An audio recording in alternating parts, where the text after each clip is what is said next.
والتي نجد فيها بعض الدول تطالب بوقف العدوان والحرب والاحتلال والهجوم على المدنيين، وتطالب باحترام القانون الدولي والقانون الدولي الإنساني في حالات، ولكنها للأسف وبشكل مخزن تدير ظهرها لهذه المطالبات في حالات أخرى، خاصة عندما تتعلق بالإنسان الفلسطيني وحقه في العيش بأمان على أرضه وفي دولته المستقلة، ووقف جرائم الحرب التي ترتكب ضده بلا هوادة.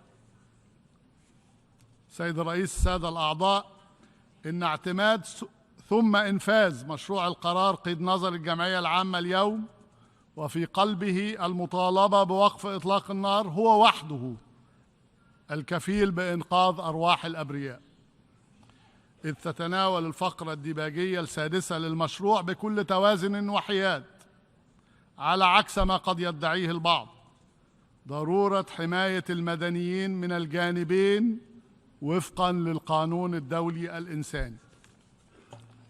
كما يطالب المشروع في فقراته العاملة كافة الأطراف بالامتثال للالتزام بحماية المدنيين، ويطالب كذلك بإطلاق سراح كافة الرهائن وضمان النفاذ الإنساني. سيد الرئيس، إن استمرار هذه الحرب المدمرة سيؤدي إلى كارثة متكاملة الأركان، ويعني بكل الأسف الإذعان لتكتيكات الإبادة الجماعية كأداة من أدوات الحرب، بما يهدم كل قواعد القانون الدولي الآمرة، ويجر المنطقة بأسرها إلى أتون حرب إقليمية، وقد يعصف بما تبقى من مصداقية هذه المنظمة الدولية. سيد الرئيس، تناشد المجموعة العربية كافة الدول الأعضاء دعم مشروع القرار المطروح أمامكم، تطبيقاً للكيل بمكيال واحد، وحفاظاً على القيم الإنسانية، ودعماً للمصلحة المشتركة لكافة أطراف المجتمع الدولي في الحفاظ على السلم والأمن الدوليين. كما تدعو المجموعة العربية كافة الوفود إلى التصويت ضد أي تعديلات مقدمة على هذا المشروع التي لم يتم التشاور بشأنها مع الدول الراعية للقرار، وذلك حرصاً بشكل أساسي على الحفاظ على نصه المتوازن والمباشر، والذي تم صياغته لتتطابق بنوده مع بنود مشروع القرار الذي طرح على مجلس الأمن تحقيقاً لأولوية لا تعلوها أولوية أخرى أياً كانت، لهدف واضح وصريح ومحدد: وقف إطلاق النار الإنساني، حرصاً على عدم خلط الأوراق من جانب الوفود التي تقدمت بتلك التعديلات، بعد أن صوتت نفس تلك الوفود ضد قرار الجمعية العامة الذي اعتمد في شهر أكتوبر الماضي في نفس تلك الدورة الطريقة المستأنفة، وتضمن المطالبة بهدنة إنسانية تفضي إلى وقف العمليات العدائية، وهو ما يفضح الغرض الحقيقي وراء تلك التعديلات. للأسف استمرار العدوان ونزيف دماء الأبرياء. سيد الرئيس، السادة الأعضاء، ماذا ننتظر جميعا حتى نخمد هذه النار؟ ماذا ننتظر حتى ننهي هذه الحرب التي لا منتصر فيها؟ ماذا ننتظر حتى نوقف القتل ونخمد آلة الدمار؟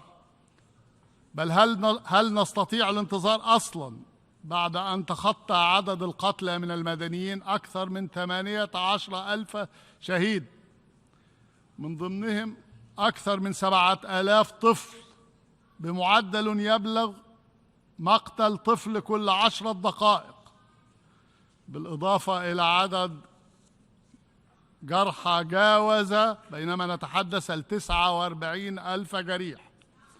سادة الأعضاء، أخاطب ضمائركم جميعا وأناشدكم مساندة مشروع القرار لوقف نزيف الدماء، كل الدماء. A word on the procedure, Honorable President. I sincerely ask you, Mr. President, to suspend the debate following the introductions to proceed to take action on the draft resolution A/ES/10/L25 without delay, given the urgency of the situation on the ground and the importance of a global call for an immediate humanitarian ceasefire, with the understanding that the debate would resume immediately after action and the adoption of the resolution, and that emergency session 10 would only be temporarily adjourned after the conclusion of the debate. And I do thank you, Mr. President. Thank you very much. I thank the distinguished representative of Egypt. I now give the floor to the distinguished representative of Austria to introduce Amendment A/ES10/L28.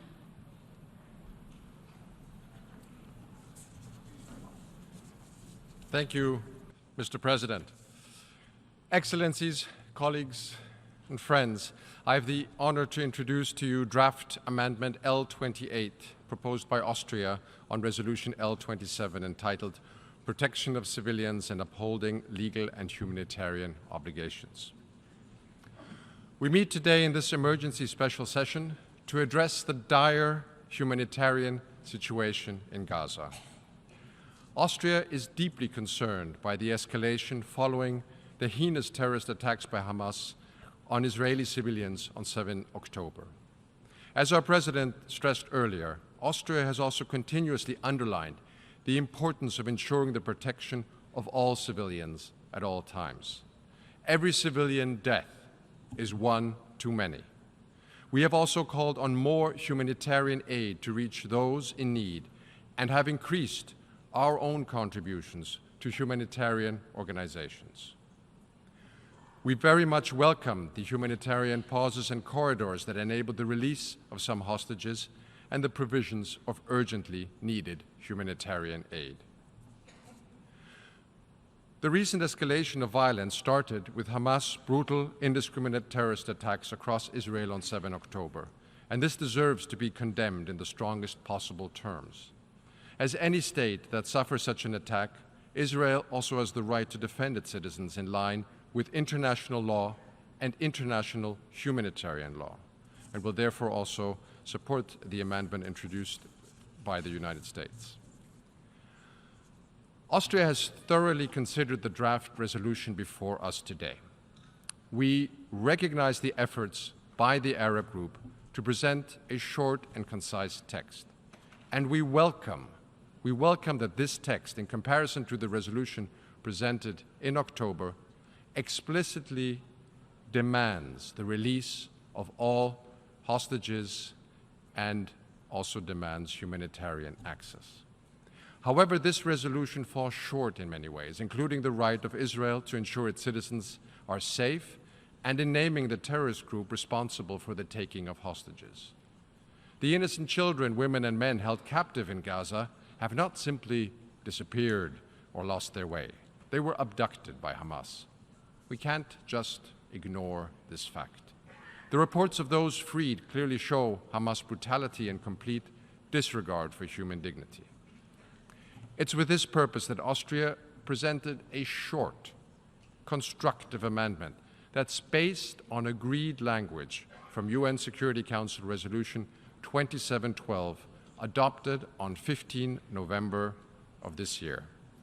This resolution called for the immediate and unconditional release of all hostages held by Hamas and other groups, and ensuring immediate humanitarian access. This is the exact language that our amendment that we are proposing today proposes to add. We are here today because there was another veto in the UN Security Council. And just a few weeks ago, the Security Council was able to name Hamas in a resolution that was adopted. The UN General Assembly should also have the courage to do the same. We therefore ask all of you to support the amendment we have put before you and vote yes. If that amendment passes, Austria will be able to join others in abstaining on the whole text. We will also continue working with all partners to ensure safety and security for Israelis and Palestinians alike. All of them, Palestinians, Israelis, deserve a peaceful future and the restoration of a political process leading to a two-state solution. I thank you.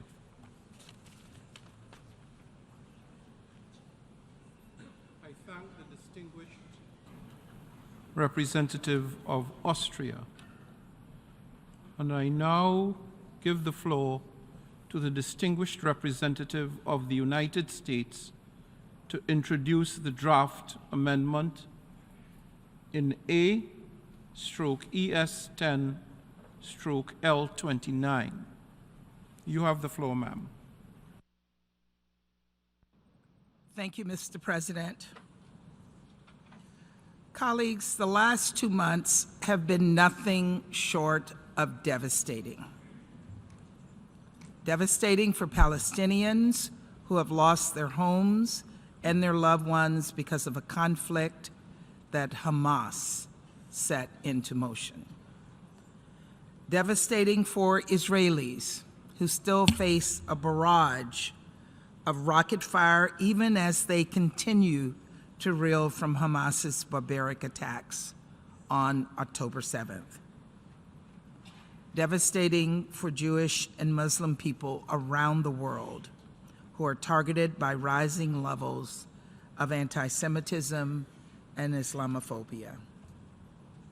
And devastating for all those who dream of a sustainable peace in which Israelis and Palestinians enjoy equal measures of security, dignity, and freedom.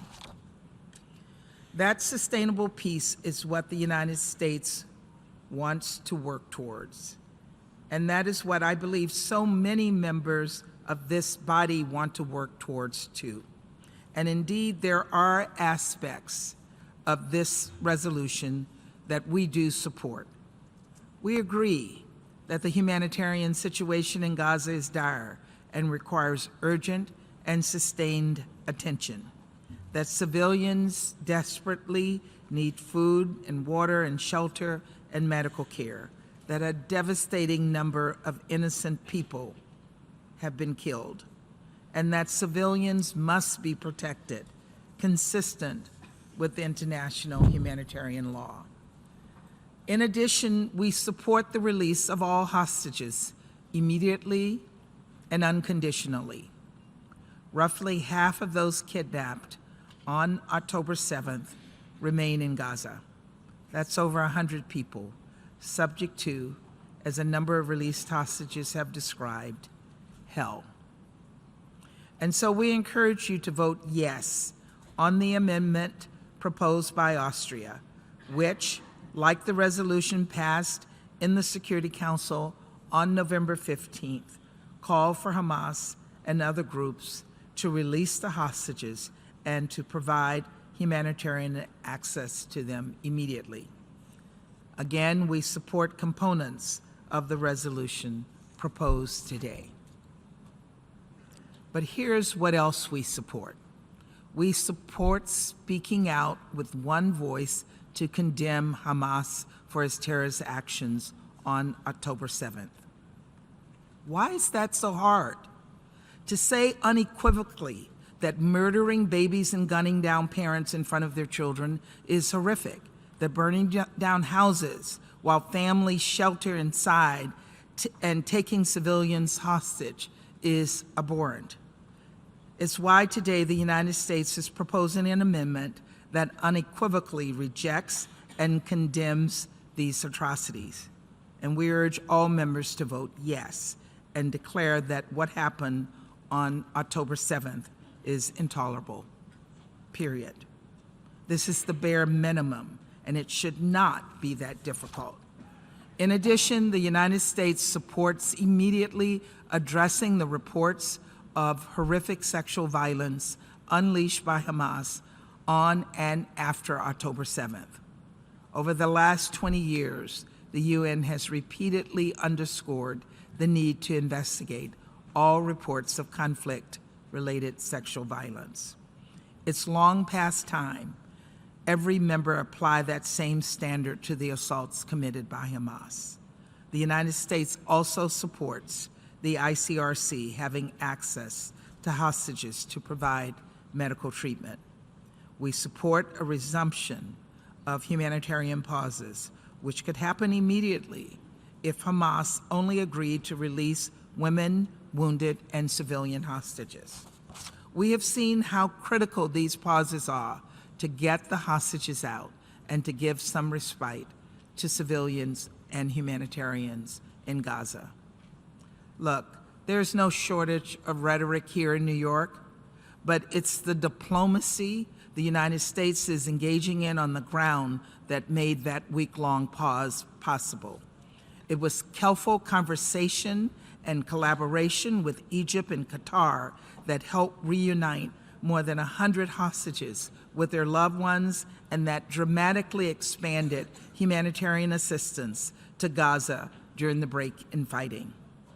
Of course, we support even more aid getting into the hands of those who so urgently need it. Over the last week and a half, the United States has airlifted more than 90,000 pounds of humanitarian aid to Egypt's border, with more on the way. And we're working with Israel, Egypt, the UN, and others to surge humanitarian assistance into Gaza. Israel's decision to open Kerem Shalom for inspections and screening of those humanitarian goods is essential and something we have been working toward in earnest.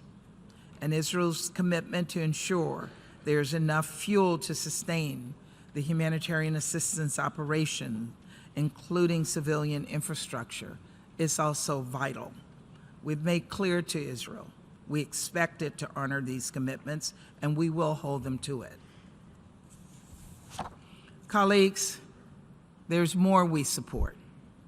We support a more robust deconfliction mechanism to help protect UN and humanitarian personnel, far too many of whom have lost their lives while heroically working to save innocent people in Gaza.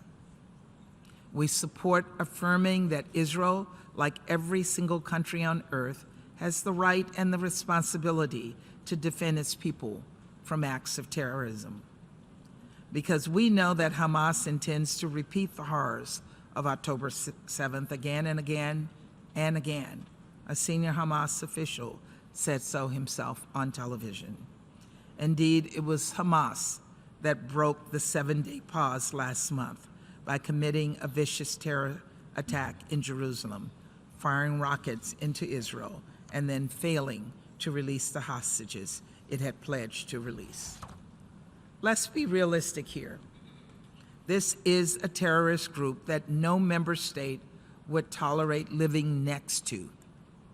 So long as Hamas remains driven by its murderous ideology, any ceasefire right now would be temporary at the best and dangerous at worst. Dangerous to Israelis, who would be subject to relentless attacks, and also dangerous to Palestinians, who deserve the chance to build a better future for themselves, free from Hamas, a group that hides behind innocent civilians rather than protect them, and that co-opts civilian infrastructure to wage conflict. Of course, how Israel defends itself matters. Israel must avoid mass displacement of civilians in the south of Gaza. It must ensure sufficient humanitarian assistance to those who have fled violence, and it must allow civilians in Gaza to return home as soon as conditions allow. We will continue to press at the highest levels for this and for the protection of civilians as Israel pursues legitimate military objectives. Because perhaps most of all, while we cannot support a one-sided Security Council or General Assembly resolution that ignores so much of what we all stand for, we desperately want to see an end to the cycle of unceasing violence. Colleagues, our goal must be to stop the death, the devastation, and the destruction for the long term. and that is simply not a future Hamas wants to see. So as we address this immediate crisis and work to surge humanitarian assistance to the Palestinian people, we must also work to build a foundation for a truly sustainable peace, one where Israelis and Palestinians can live side by side in states of their own, so that the next generation and the generations to come need not experience the devastation of the last 2 months, and finally realize freedom, security, and peace. Thank you, Mr. President.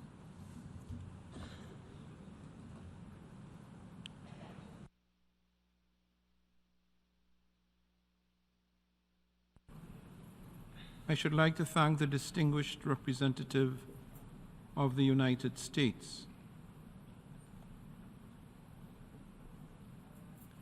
The representative of Egypt has moved that the debate on agenda item 5 be suspended at this stage for the Assembly to proceed to the consideration of draft resolution AES 10 L27, and that the debate would continue after the action on the draft resolution. It is my understanding that, without setting a precedent and given the urgency of the issue, if the Assembly were to decide to suspend the debate at this stage for the Assembly to proceed to the consideration of draft resolution A/ES10/L27 and to continue the debate after the action on the draft resolution, and if the Assembly were to adopt the draft resolution subsequently, the 10th emergency special session would be adjourned temporarily following the conclusion of the debate on item 5. Is there any objection to the motion?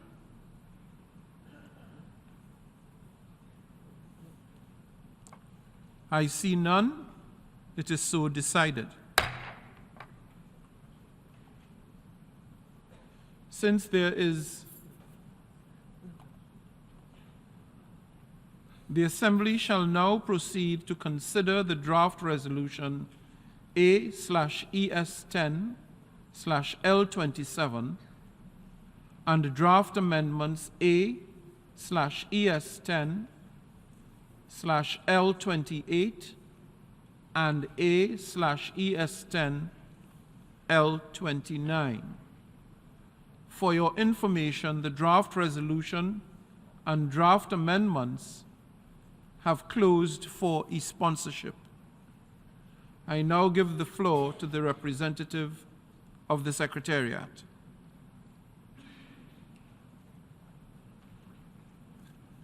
Thank you, Mr. President. I should like to announce that since the submission of the draft resolution, and in addition to the delegations listed on the L document, the following countries have also become co-sponsors of A/ES10/L27. Afghanistan, Angola, Antigua and Barbuda, Azerbaijan, Bahamas, Bangladesh, Barbados, Belarus, Belgium, Belize, Benin, the plurinational state of Bolivia, Bosnia and Herzegovina, Botswana, Brazil, Brunei Darussalam, Cambodia, the Central African Republic, Chad, Chile, China, Colombia, Congo, Costa Rica, Cuba, the Democratic People's Republic of Korea, Dominica, El Salvador, Ethiopia, Fiji, Finland, Gambia, Grenada, Guyana, Honduras, Iceland, Indonesia, Ireland, Jamaica, Kenya, Kyrgyzstan,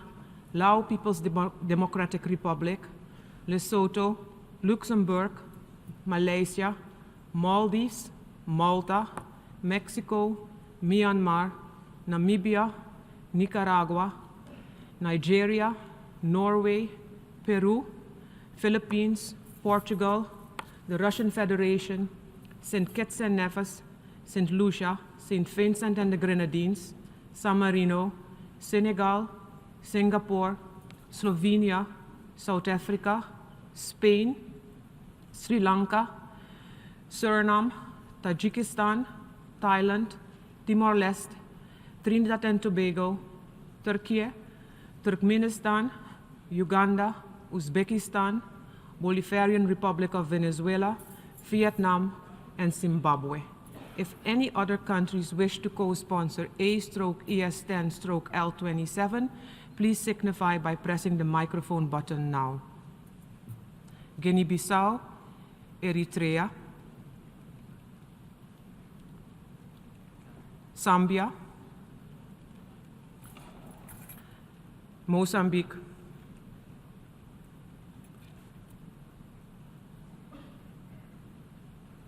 Mozambique I already said, so that's it for this one.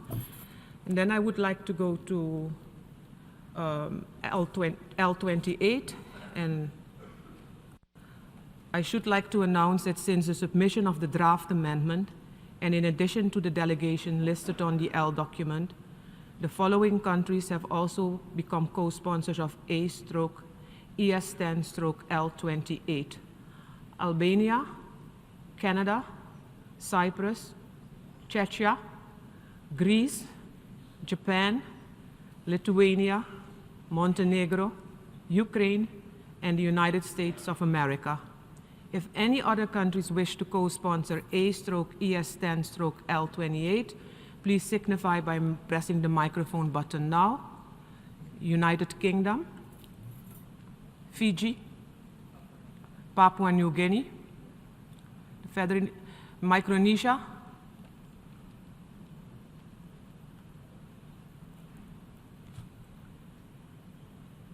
that's it. And then I would like to go now to L29. I should like to announce that since the submission of the draft amendment, and in addition to the delegations listed on the L document, the following countries have also become co-sponsors of A/ES10/L29: Albania, Austria, Canada, Cyprus, Czechia, Germany, Greece, Japan, Lithuania, Montenegro, and Ukraine. If any other countries wish to co-sponsor A/ES10/L29, please signify by pressing the microphone button now. United Kingdom, Fiji, Micronesia, and Papua New Guinea. Thank you, Mr. President.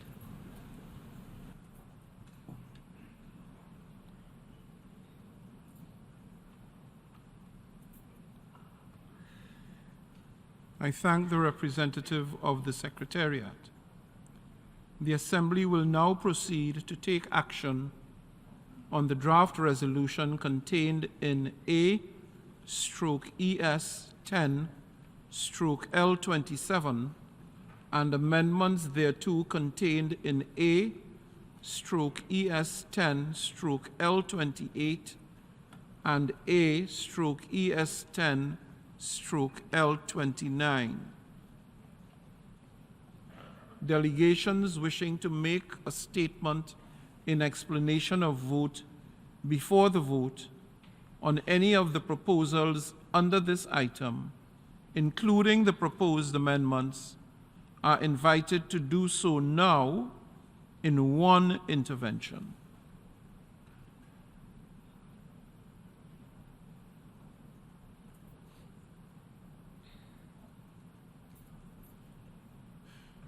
Before giving the floor for explanations of vote before the vote, may I remind delegations that explanations of vote are limited to 10 minutes and should be made by delegations from their seats. I now give the floor to Pakistan.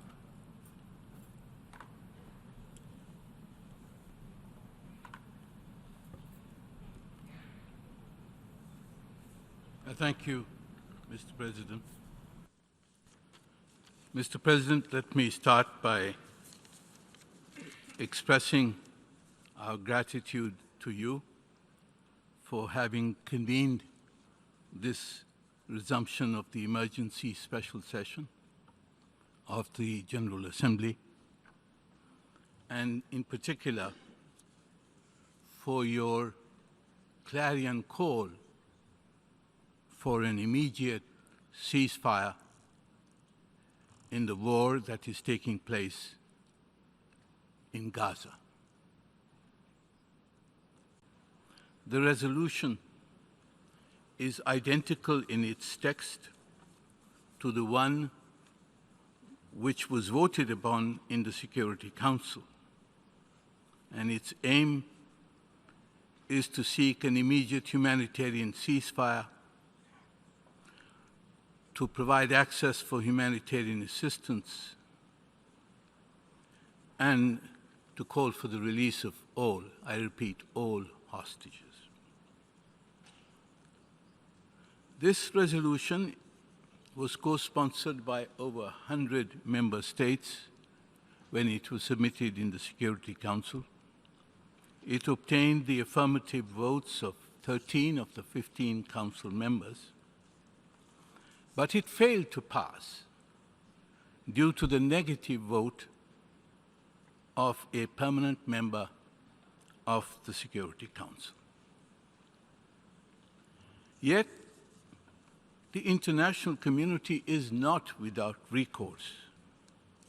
The UN Charter provides the General Assembly with considerable residual powers, and acting under the Uniting for Peace process, we can take action to demand a halt to the war which is taking place and killing thousands of people every week.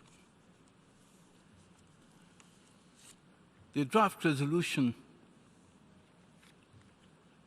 is one we are confident will elicit the support of the vast majority of the UN membership.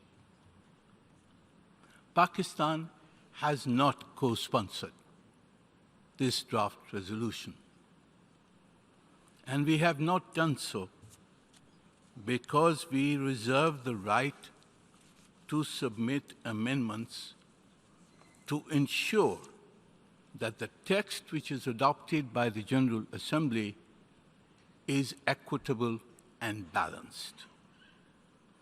And it is a matter, therefore, of deep regret, if not surprise, that some friends of Israel have introduced amendments to once again condemn only one side, but exonerate the other.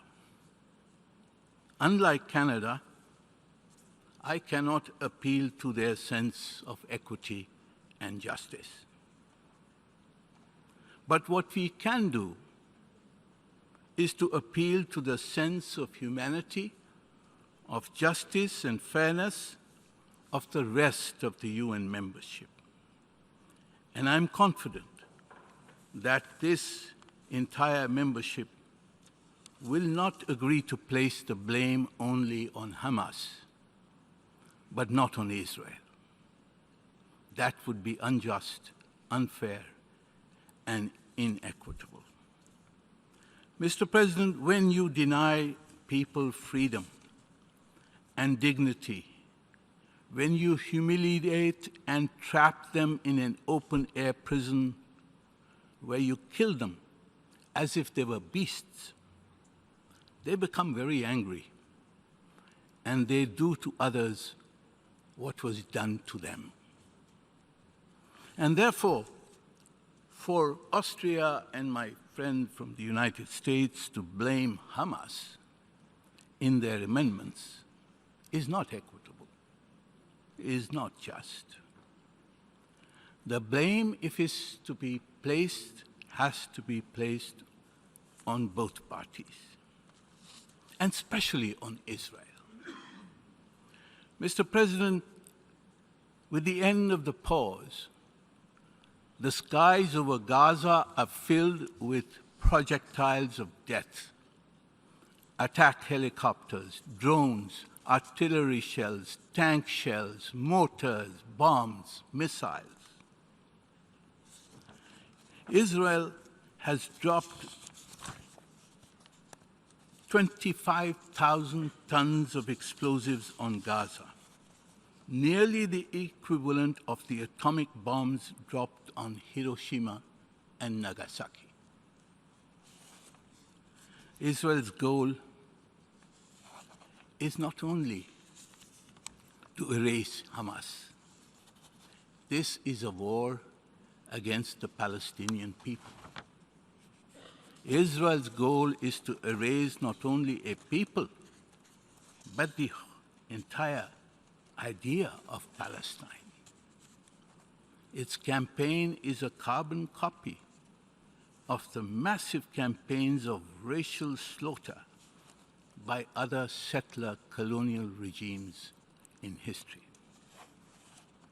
Mr. President, over 18,000 Palestinians in Gaza have been killed, another 42,000 wounded, and more than 1.8 million people, over 80% of Gaza's population, have been driven from their homes.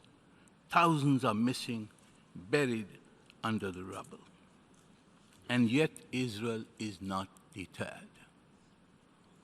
Is this any form of legitimate self-defense when you can kill 18,000 civilians with impunity and enjoy the protection in the Security Council against action? Therefore, I would appeal to all the membership to see this one-sided slaughter that is taking place.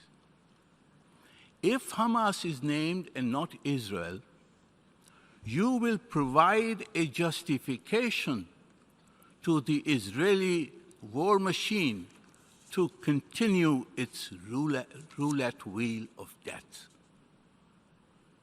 I believe that this is not the intention of the membership of the United Nations, to justify, to give a justification for the genocide that is taking place.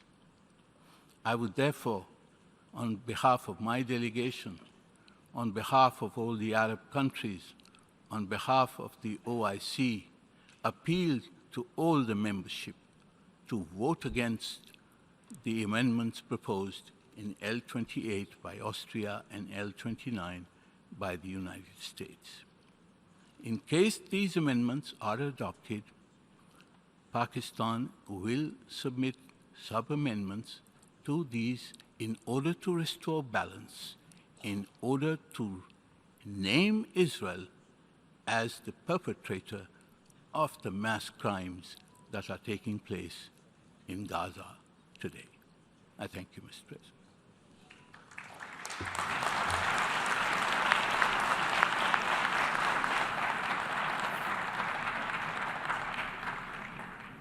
I thank the representative of Pakistan, and I now call on the representative of Israel to take the floor. Thank you, Mr. President. Mr. President, again, we find ourselves about to vote upon yet another hypocritical resolution. Not only does this resolution fail to condemn Hamas for their crimes against humanity, it doesn't even mention Hamas at all. This is a resolution that will only prolong the death and destruction in the region. That is precisely what a ceasefire means. Colleagues, on October 6th, there was a ceasefire, and it was abruptly violated. Not by Israel, but by 3,000 Hamas Nazis who invaded my country, raping women, beheading babies, burning families alive, and deliberately exterminating innocent civilians like insects. What would your countries do if you were in Israel's shoes? Call for a ceasefire? What would Moscow do? Beijing? Istanbul? How would you respond? Everyone here knows exactly. On December 1st, there was another pause in place. And again, it was violently ended by Hamas ISIS, who refused to release women held hostage and continued to fire rockets and missiles on our town and cities. Hamas raped women, committed heinous acts of sexual violence, took women and girls hostage, and is not only refusing to release them, but is also refusing the Red Cross's access to them. There are no war crimes more heinous than the atrocities Hamas committed, and those that support this resolution are giving the terrorists a free pass. A ceasefire means one thing and one thing only: ensuring the survival of Hamas, ensuring the survival of genocidal terrorists committed to the annihilation of Israel and Jews. This is no secret. Hamas's charter makes this clear, and Hamas leaders have publicly stated that October 7th was just a rehearsal. They have declared that they will repeat their atrocities again and again until Israel ceases to exist. So why would anyone want to aid Hamas in continuing their rule of terror and actualizing their satanic agenda? We all know that the so-called humanitarian ceasefire in this resolution has nothing to do with humanity. Israel is already taking every measure to facilitate the entry of humanitarian aid into Gaza. Thousands of aid trucks have entered with tens of thousands of tons of humanitarian aid. Field hospitals have been constructed. Floating hospital ships have been docked. And the only reason more aid is not entering Gaza is because UN bodies refuse to solve the logistical difficulties preventing all aid trucks waiting in Rafah from entering. If this resolution's true intent was humanitarian aid, it would be focused on improving the UN's logistical capabilities, not on a ceasefire.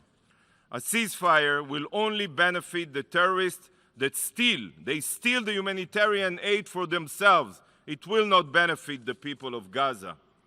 Is this your solution? What will happen the day after the ceasefire? Will this bring peace and stability to the region? Of course not. A ceasefire is a death sentence for countless more Israelis and Gazans. By voting in favor of this resolution, you are supporting the survival of jihadist terror and the continued suffering of people of Gaza. The exploitation of the Palestinians has made the UN a moral stain on humanity. Why are you continuing to allow them to make the United Nations irrelevant? If this body's intentions are just, why don't you just start by demanding a ceasefire only from those responsible for violating the past too? Why don't you hold the rapists and child murderers accountable? The time has come to put the blame where it belongs, on the shoulders of the Hamas monsters. But this resolution does not even condemn Hamas. It doesn't even mention Hamas. I honestly don't know how can someone look in the mirror and support a resolution that doesn't condemn Hamas and doesn't even mention Hamas by name. So at the very last, I urge you to vote for adding a condemnation of Hamas to the resolution. But you know what? I have an idea. If you want a real ceasefire, here is the right address. This is the phone number of Hamas's office in Gaza. You can all call +970 599 3765 and ask for Yihya Sinwar. Tell Hamas to put down their arms, turn themselves in, and return our hostages. This will bring a complete ceasefire that will last forever. So why are you not doing this? Why are you not holding Hamas accountable? Ironically, today is the United Nations International Day of Neutrality, the day on which the UN reminds itself to be an impartial mediator in de-escalating conflict. Ignoring the war crimes of genocidal terrorists on today of all days, this body further proves its utter irrelevance. What a disgrace. But this resolution's absurdity goes further than protecting genocidal terrorists. This resolution is a written paradox. On the one hand, it calls for a ceasefire. Yet, on the other hand, it calls for the release of all hostages, all. Have you forgotten who you are dealing with? Have you forgotten that Hamas, the terror organization holding the hostages, has zero respect for international law? A useless resolution will not secure the release of hostages. In fact, Mr. President, a ceasefire will only ensure that their suffering is extended at the hands of the terrorists. Hamas does not respond to General Assembly resolutions. Hamas responds only to threats on its survival. Continuing Israel's operation in Gaza is the only way any hostages will be released. This disgraceful resolution serves only one purpose: to try to tie Israel's hands and allow Hamas to continue its reign of terror. Colleagues, this institution was founded in the wake of the Holocaust. It was established to prevent such atrocities from ever happening again. But by supporting this resolution, you are doing exactly the opposite. You are voting in favor of a genocidal jihadist organization. Mr. President, unlike our enemies, Israel believes in life and peace, not brazen violence. No piece of paper, especially one that is adopted by a biased, politicized majority, will prevent Israel from defending itself against those that seek our destruction. Israel is fighting a war for her future. There is not a single member state here, not a single member state here that would act differently in a similar situation. A ceasefire only serves to prolong Hamas's reign of terror, so I urge all member states to vote against this resolution. Thank you, Mr. President.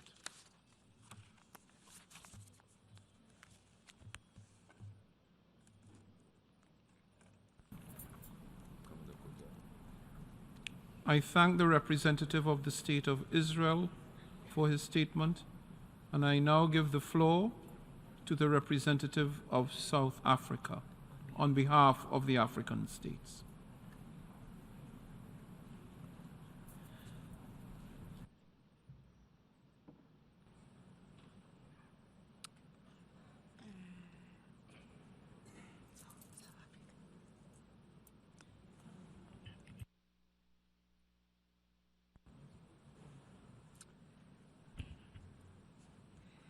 Thank you, Mr. President.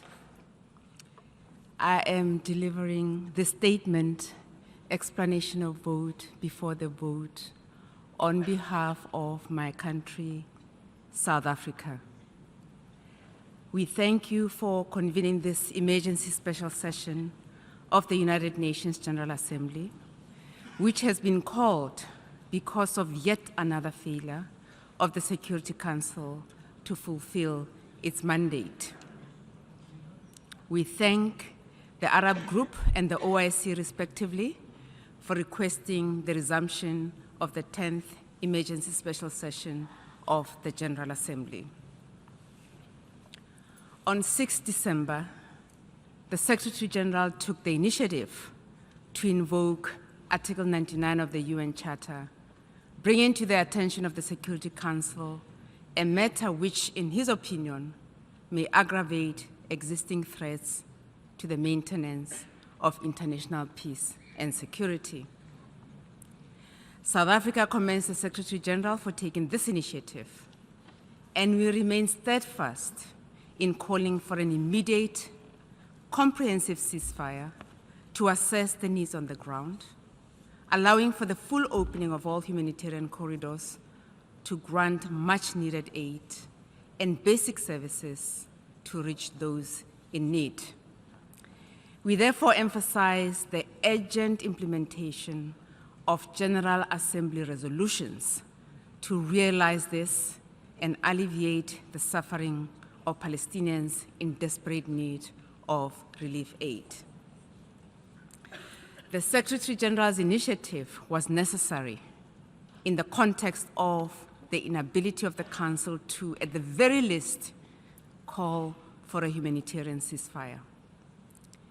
The international institutions created at the end of the Second World War, including the United Nations, human rights instruments, and judicial mechanisms, were established so that history would not repeat the cruelty experienced during the war.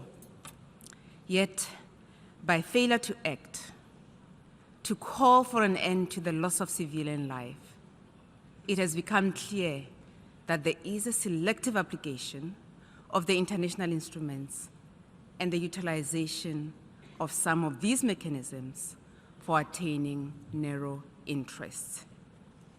This has resulted in calling to questions the effectiveness of the system. As members of the General Assembly, this emergency special session presents an opportunity for us to illustrate that the organization that was created to give hope for peace is not tone deaf to the suffering of the most vulnerable. The ESS is an opportunity for us to illustrate that we are able to take on the responsibility entrusted to us by the UN Charter and international law, and call for an immediate ceasefire and not condone war in the name of self-defense. The events of the past 6 weeks in Gaza have illustrated that Israel is acting contrary to its obligation in terms of the Genocide Convention. As a UN member state, and owing to South Africa's painful past experience of a system of apartheid, this impresses on us as member states to take action in accordance with international law. Mr. President, an issue we cannot also ignore is the failure of member states of this organization to abide by the decision taken on 27 October 2023. South Africa was among more than 2/3 of the member states that called for an immediate ceasefire at the General Assembly. This has been ignored.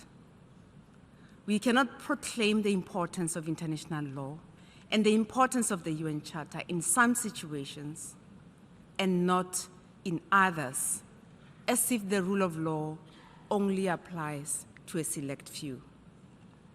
For international law and our moral obligations to be credible, it should be uniformly applied and not be selective. We have all signed the Charter. Let us commit to and respect decisions taken in accordance with the Charter. Mr. President, the lack of meaningful action from the United Nations indicates that more than ever before, reform of the system of global governance so that it is fair, equitable, and has the capacity to respond to the needs of all persons in situations of threat and harm is urgently needed. The system that is needed should not just be a tool for the most powerful countries of the world, but one that provides protection for the most vulnerable. The inadequacy of the UN Security Council, which has a mandate derived from the UN Charter for the maintenance of international peace and security, has become glaring. The Security Council, due to aggravated politicization, has not, at the very least, been able to call for a humanitarian ceasefire to allow for much-needed humanitarian supplies to go to those that need it the most. This once again demonstrates the urgent need for the reform of this body. Mr. President, South Africa supports the G8 draft resolution L27 being considered this afternoon, protection of civilians and upholding legal and humanitarian obligations. I thank you. We have heard the last speaker in explanation of vote before the vote. Before proceeding to take a decision on draft resolution, I wish to address the question concerning the majority required for the adoption of the draft resolution. In light of Article 18, paragraphs 2 and 3 of the Charter of the United Nations, is there any objection to taking action on draft resolution A/ES10/L27 by a 2/3 majority of the members present and voting? I see no objection. The 2/3 majority of members present and voting is therefore required for the adoption of the draft resolution.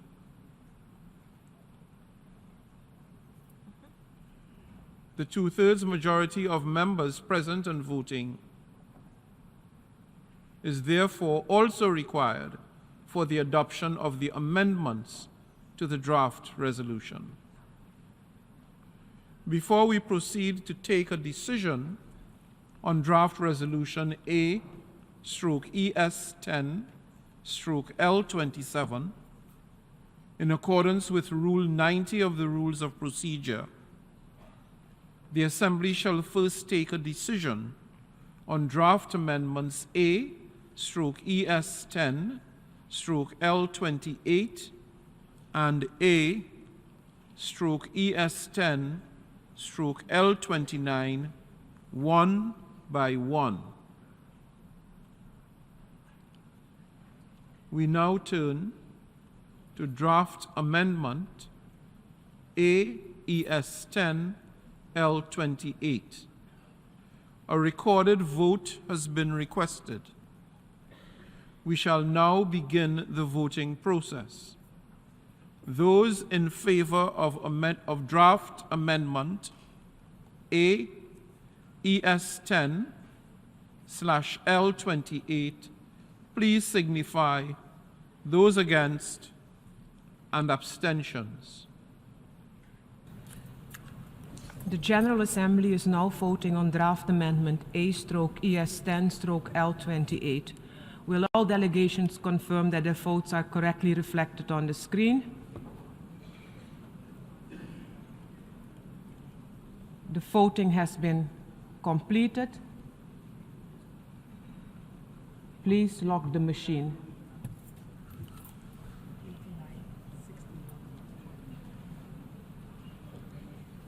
The result of the vote is as follows.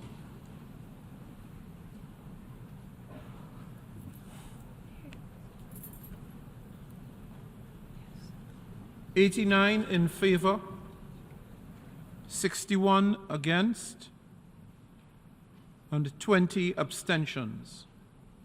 Having failed to obtain the required 2/3 majority, draft amendment A/ES10/L28 is not adopted.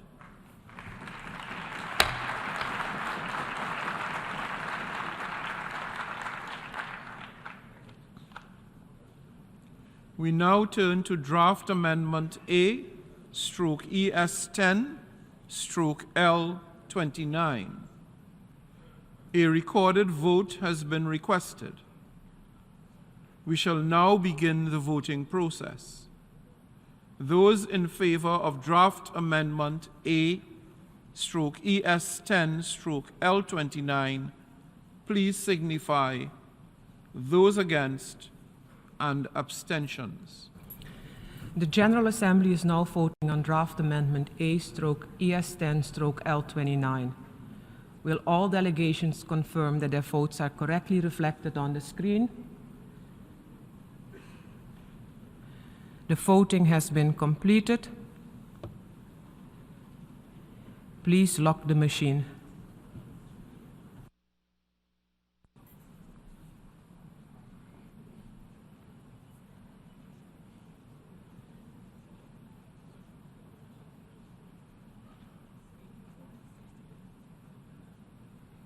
The result of the vote is as follows.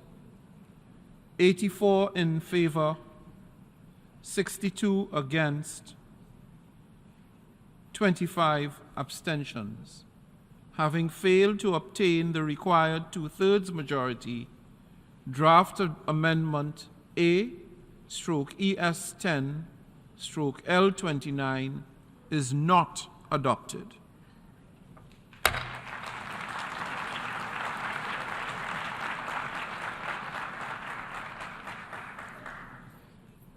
Since draft amendments A/ES10/L28 and A/ES10/L29 were not adopted, we shall proceed to take action on draft resolution A/ES10/L27. The Assembly will now take a decision on draft resolution A/ES10/L27 entitled Protection of Civilians and Upholding Legal and Humanitarian Obligations. A recorded vote has been requested. We shall now begin the voting process. Those in favor of draft resolution A/ES10/L27, please signify. Those against and abstentions. The General Assembly is now voting on draft resolution A/ES10/L27 entitled Protection of Civilians and Upholding Legal and Humanitarian Obligations. Will all delegations confirm that their votes are correctly reflected on the screen?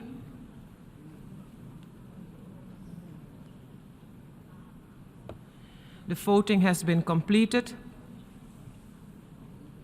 And please lock the machine.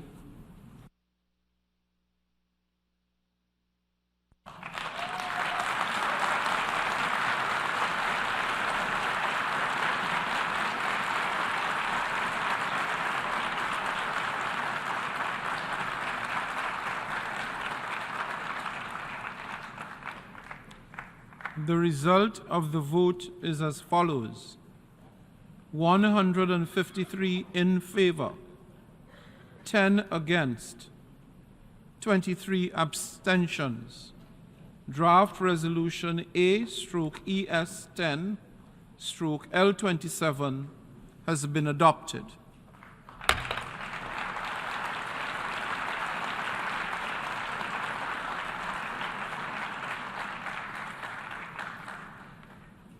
Before giving the floor for explanations of vote after the vote, may I remind delegations that explanations of vote are limited to 10 minutes and should be made by delegations from their seats. I now give the floor to the representative of Belgium.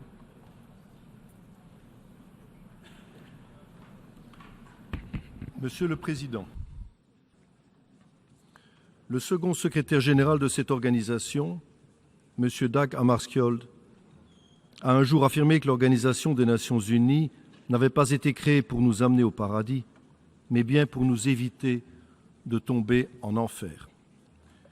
C'est pourtant malheureusement ce que la population de Gaza attend de nous aujourd'hui. Collègues, c'est dans le respect de l'esprit insufflé par le secrétaire général lorsqu'il a invoqué l'article 99 de la Charte des Nations Unies que la Belgique a voté aujourd'hui en faveur du projet de résolution qui nous a été présenté. Si vous me le permettez, je me concentrerai sur 3 points. Premièrement, ce vote en faveur de la protection des civils et du droit international, en ce compris le droit international humanitaire, est un appel ferme à contrer le risque d'implosion de l'espace humanitaire à Gaza. C'est à cette fin que la Belgique se joint à la majorité des membres de cette organisation qui soutient l'instauration immédiate d'un cessez-le-feu humanitaire pouvant à terme mener à la fin des hostilités.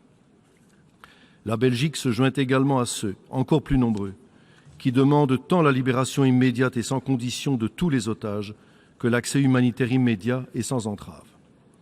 Le travail des agences onusiennes doit par ailleurs être facilité, les infrastructures vitales restaurées. Nous plaidons pour l'ouverture continue du point de passage de Kerem Shalom afin de faciliter et d'accélérer le ravitaillement vital. Il doit être mis fin à toute entrave délibérée de l'acheminement de l'aide aux civils. Deuxièmement, mes chers collègues, ces considérations humanitaires ne doivent pas être interprétées comme un appel à la fin de la lutte contre le Hamas et autres groupes terroristes. La solution ne viendra pas des extrémistes et autres ennemis de la paix. Les actions de ceux-ci augmentent le risque de débordement du conflit en Cisjordanie et dans la région. Il doit y être mis fin. La Belgique soutient à ce titre la reddition des comptes et appuie l'adoption de mesures coercitives à l'égard des terroristes, comme celle adoptée ce vendredi 8 décembre par l'Union européenne contre des cadres du Hamas, mais également à l'égard des extrémistes violents. La Belgique a soutenu l'amendement américain dans cette optique, en espérant que son adoption nous permette de franchir une étape importante ici à New York. Mes chers collègues, il nous revient désormais de contribuer, c'est mon troisième point, collectivement à la création d'un environnement propice à la recherche d'une solution négociée à la question palestinienne. Un environnement permettant de dégager un horizon politique qui aboutira à une solution à deux États. La Belgique soutiendra les acteurs constructifs dont l'action nous rapprochera de cet objectif. La Belgique appuie à cette fin l'organisation en temps voulu d'une conférence internationale pour la paix.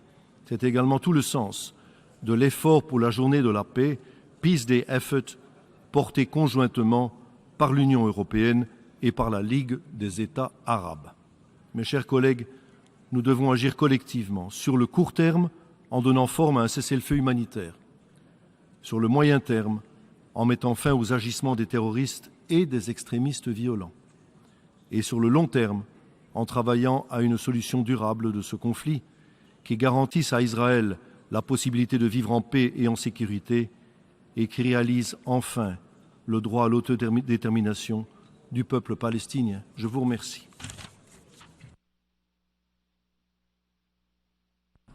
I thank the representative of Belgium and invite now the representative of Saudi Arabia to take the podium. بسم الله الرحمن الرحيم. السيد الرئيس، صوت وفد بلادي لصالح القرار المقدم هذا اليوم أملا في إنهاء هذه الظروف والمعاناة المأساوية التي يواجهها الشعب الفلسطيني جراء حملة عسكرية دموية عديمة الإنسانية من قبل قوات الاحتلال الإسرائيلية. السيد الرئيس، اسمحوا لي في البداية أن أتوجه لكم بالشكر على استجابتكم لاستئناف الدورة الطارئة الاستثنائية العاشرة للجمعية العامة التي تنعقد إثر فشل مجلس الأمن مجددا في إصدار قرار لإيقاف إطلاق النار في غزة، حيث نجتمع هنا للمرة الثانية تحت هذه القبة في ظل ظروف أصعب وأكثر ألما في الوقت الذي لا تزال فيه حملة القتل والتهجير الشرسة مستمرة، ولا تزال انتهاكات المواثيق والقرارات الشرعية الدولية والمبادئ الإنسانية مستمرة، في ظل عجز مجلس الأمن عن اتخاذ أي إجراءات رادعة أمام هذه الحملة وتلك الانتهاكات، وسط غياب تام لآليات المحاسبة الدولية، حيث يطال القصف يوميا كل مكان في غزة من مستشفيات ومدارس وبنى تحتية ومجمعات سكنية، مخلفا وراءه الدمار ومسقطا آلاف الضحايا المدنيين من أطفال ونساء وشيوخ. فقد وصل مجموع الضحايا المدنيين في غزة إلى أكثر من 18,000 شهيد، معظمهم من الأطفال والنساء، مما يفاقم الأزمة الإنسانية الكارثية في غزة يوما بعد يوم، ويبرهن على فشل المجتمع الدولي في وقف هذه الكارثة. وتؤكد بلادي أن هذه الأوضاع الإنسانية الخطيرة الناجمة عن التصعيد المستمر لا يمكن تبريرها مطلقا، وأن حقن الدماء وحماية المدنيين ووقف العمليات العسكرية هي أولويات ملحة لا يمكن قبول أي تسويف أو تعطيل لها، وأن عدم الاكتراث الفوري بها سيفاقم الكارثة الإنسانية الكبرى والتي يتحمل مسؤوليتها الاحتلال الإسرائيلي والمجتمع الدولي. السيدات والسادة، لقد صدر عن القمة العربية الإسلامية المشتركة غير العادية التي استضافتها الرياض في 11 من نوفمبر بحضور قادة دول وحكومات الدول الأعضاء في جامعة الدول العربية منظمة التعاون الإسلامي قرارات تمثل إرادة الشعوب العربية والإسلامية تسعى لحقن الدماء وإيصال المساعدات دون قيود وإيقاف الانتهاكات وتجاوز الأزمة والمعاناة غير المبررة في فلسطين والوقوف بجانب الشعب الفلسطيني لتحقيق مطالبه المشروعة باستعادة أراضيه المحتلة وإقامة دولته المستقلة، ومطالبة المجتمع الدولي ومؤسساته للقيام بمسؤولياته تجاه تحقيق ذلك دون تعطيل. إن الكارثة الإنسانية والأحداث المأساوية الجارية في فلسطين تحتم علينا التحرك لوضع حد فوري لإيقاف العمليات العسكرية وتوفير الحماية المدنية وإطلاق سراح الرهائن والأسرى امتثالا للأعراف والقوانين الدولية ومبادئنا الإنسانية المشتركة، وإيجاد حل سلمي لهذه الأزمة يخرج المنطقة من دوامة العنف المتكررة. السيد الرئيس، في ظل تردد بعض أعضاء المجتمع الدولي عن دعم الدعوة لوقف إطلاق النار وإدخال المساعدات الإنسانية الكافية، فإننا نعرب عن استيائنا من ازدواجية المعايير والانتقائية تجاه الأزمة، ونعرب عن أسفنا العميق من تردد البعض تجاه دعم حق الشعب الفلسطيني في التمتع بحياة كريمة. وهنا نجدد النداء بضرورة وقف إطلاق النار وحقن الدماء، وندين استهداف المدنيين ومحاولة التهجير القسري وسياسة العقاب الجماعي بحق سكان غزة. وتؤكد بلادي على أولوياتها دوما للعمل نحو السلام والدعوة للالتزام بما تقتضيه المواثيق والقوانين الدولية. وإذ نعتبر أن الأزمة الحالية هي نتاج تقاعس المجتمع الدولي عن إنهاء الاحتلال وإنفاذ حل الدولتين، وأن السكوت عن الممارسات الإسرائيلية غير الشرعية على مدار 70 عاما هي ما أوصلت المنطقة إلى الأزمة الحالية، فإننا ندعو المجتمع الدولي للاطلاع بمسؤولياته للوقف الفوري لهذه الحرب حقنا للدماء، ونؤكد على ضرورة الوصول إلى حل شامل وعادل للقضية الفلسطينية وفقا لمبادرة السلام العربية وحل الدولتين وإقامة دولة فلسطينية عاصمتها القدس. وفي الختام نشكر كل من دعم مشروع القرار الذي تم اعتماده بأغلبية كبيرة جدا، وهذا يعكس موقفا دوليا يقضي بإلزام ذلك القرار وضرورة تطبيقه فورا. وشكرا السيد الرئيس.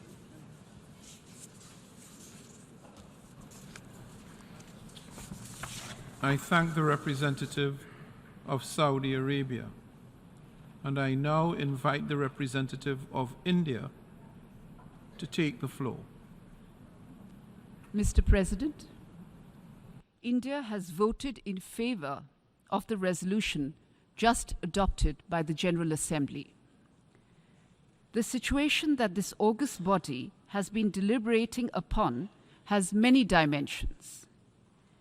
There is the terrorist attack in Israel on 7 October and the concern for the hostages taken at that time. There is an enormous humanitarian crisis and the large-scale loss of civilian lives, especially of women and children. There is the issue of observing international humanitarian law in all circumstances. And there is the endeavor to find a peaceful and lasting two-state solution to the long-standing Palestine question. Our challenge in this extraordinarily difficult time is to strike the right balance. The gravity and complexity of what the international community faces is underlined by the Secretary-General invoking Article 99 of the Charter of the United Nations. We therefore welcome the fact that the international community has been able to find a common ground to address the multiple challenges facing the region right now. Thank you.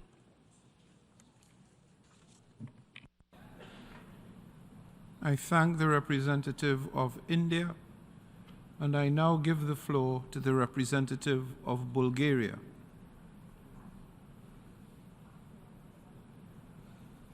Thank you, Mr. President.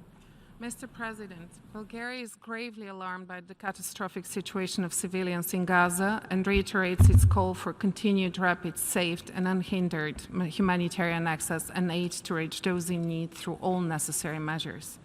We underline the utmost importance of ensuring the protection of all civilians at all times in line with international humanitarian law and deplore all loss of civilian life. Every lost life is one too many. However, we must also recognize that the heinous and indiscriminate terrorist attacks of Hamas across Israel, which we condemn in the strongest terms, brought unimaginable suffering of civilians. There is no justification for terror, and Israel has the inherent right to defend itself in accordance with international law and international humanitarian law. Unfortunately, the resolution that was just adopted falls short of recognizing that, and for those reasons, Bulgaria had to abstain on it. Thank you. I thank the representative of Bulgaria and now invite the representative of Germany to take the floor. Thank you, Mr. President. We would like to thank all member states involved, Egypt in particular, for their work in this very important issue and for keeping the humanitarian situation in Gaza in our joint focus. We support the objective of the resolution to reduce violence and human suffering and to enable unhindered humanitarian access. We are saddened by every life that has been lost in this conflict and express our condolences to all victims and their families, Israeli, Palestinian, and UN staff. Nevertheless, we cannot endorse a text which does not condemn the heinous acts of terror and violations of international humanitarian law committed by Hamas against Israel since October 7th, including the horrific acts of sexual violence against Israeli women and girls. We condemn these acts in the strongest possible terms, and so should all member states. It has been more than 2 months that Hamas continues to attack Israel with rockets on a daily basis and uses Palestinian civilians as human shields. We reiterate our call on Hamas and others to immediately release all remaining hostages and lay down their weapons. We commend efforts undertaken by the United States, Qatar, and Egypt to secure the release of hostages. Mr. President, how can we possibly demand a humanitarian ceasefire while attacks by Hamas continue? Israel has a right to defend itself in accordance with international law and international humanitarian law. At the same time, we will continue to call for humanitarian pauses and unhindered humanitarian access so that assistance can reach those in need. Civilians need to be protected during conflict. It breaks our hearts to witness the immense suffering of the Palestinian population, especially women and children. Germany supports the UN Secretary General's efforts to act to mitigate a humanitarian catastrophe in Gaza and the collapse of the humanitarian system. We will continue to do our utmost to help alleviate the suffering of the civilian population in Gaza, including by supporting humanitarian relief efforts. We will remain committed to supporting the Palestinian people now and in the future. Mr. President, we regret that the resolution before us does not acknowledge Hamas' primary responsibility for starting this terrible conflict with its horrific attack on 7th of October. It is against this backdrop that Germany abstained in today's vote. Mr. President, in the UN we speak the language of international law, of humanity, of peaceful coexistence. This is what unites us. We all must step our efforts to work towards a meaningful peace process, allowing both Israelis and Palestinians to live side by side in peace and security in 2 independent states and in secure borders. I thank you.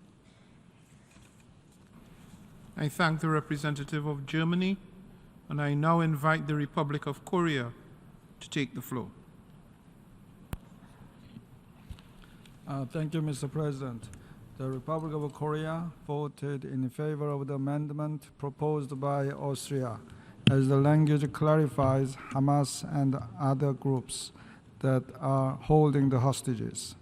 We also voted in favor of the amendment proposed by the United States, as the language clearly condemns the terrorist attacks by Hamas on the 7th of October and the taking of hostages.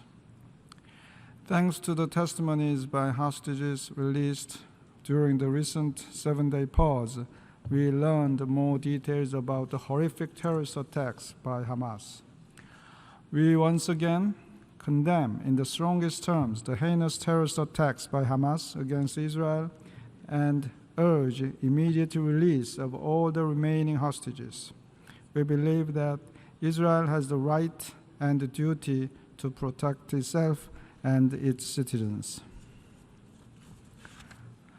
But irrespective of nationality, gender, age, ethnicity, or faith, all civilians must be protected. We urge all parties to take measures to protect civilians in accordance with their obligations under the international humanitarian law.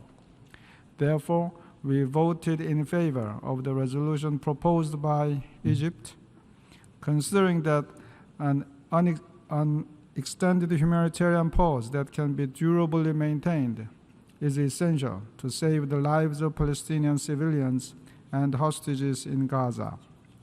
The current humanitarian situation is calamitous, and we need time to save civilian lives and guarantee full, rapid, safe, and unhindered humanitarian access for civilians in Gaza. Far too many civilian lives have been lost, and those alive are also suffering from the lack of requisite humanitarian assistance and essential services. The cessation of hostilities is also needed to facilitate the release of all the remaining hostages held in Gaza. Mr. President, this vicious cycle in the Middle East must stop, and now is the time to redouble our efforts to realize the two-state solution. Sustainable peace in the region can only be achieved through sincere negotiations based on the two-state solution, with both Israelis and Palestinians living side by side in peace within secure and recognized borders consistent with international law and relevant UN resolutions.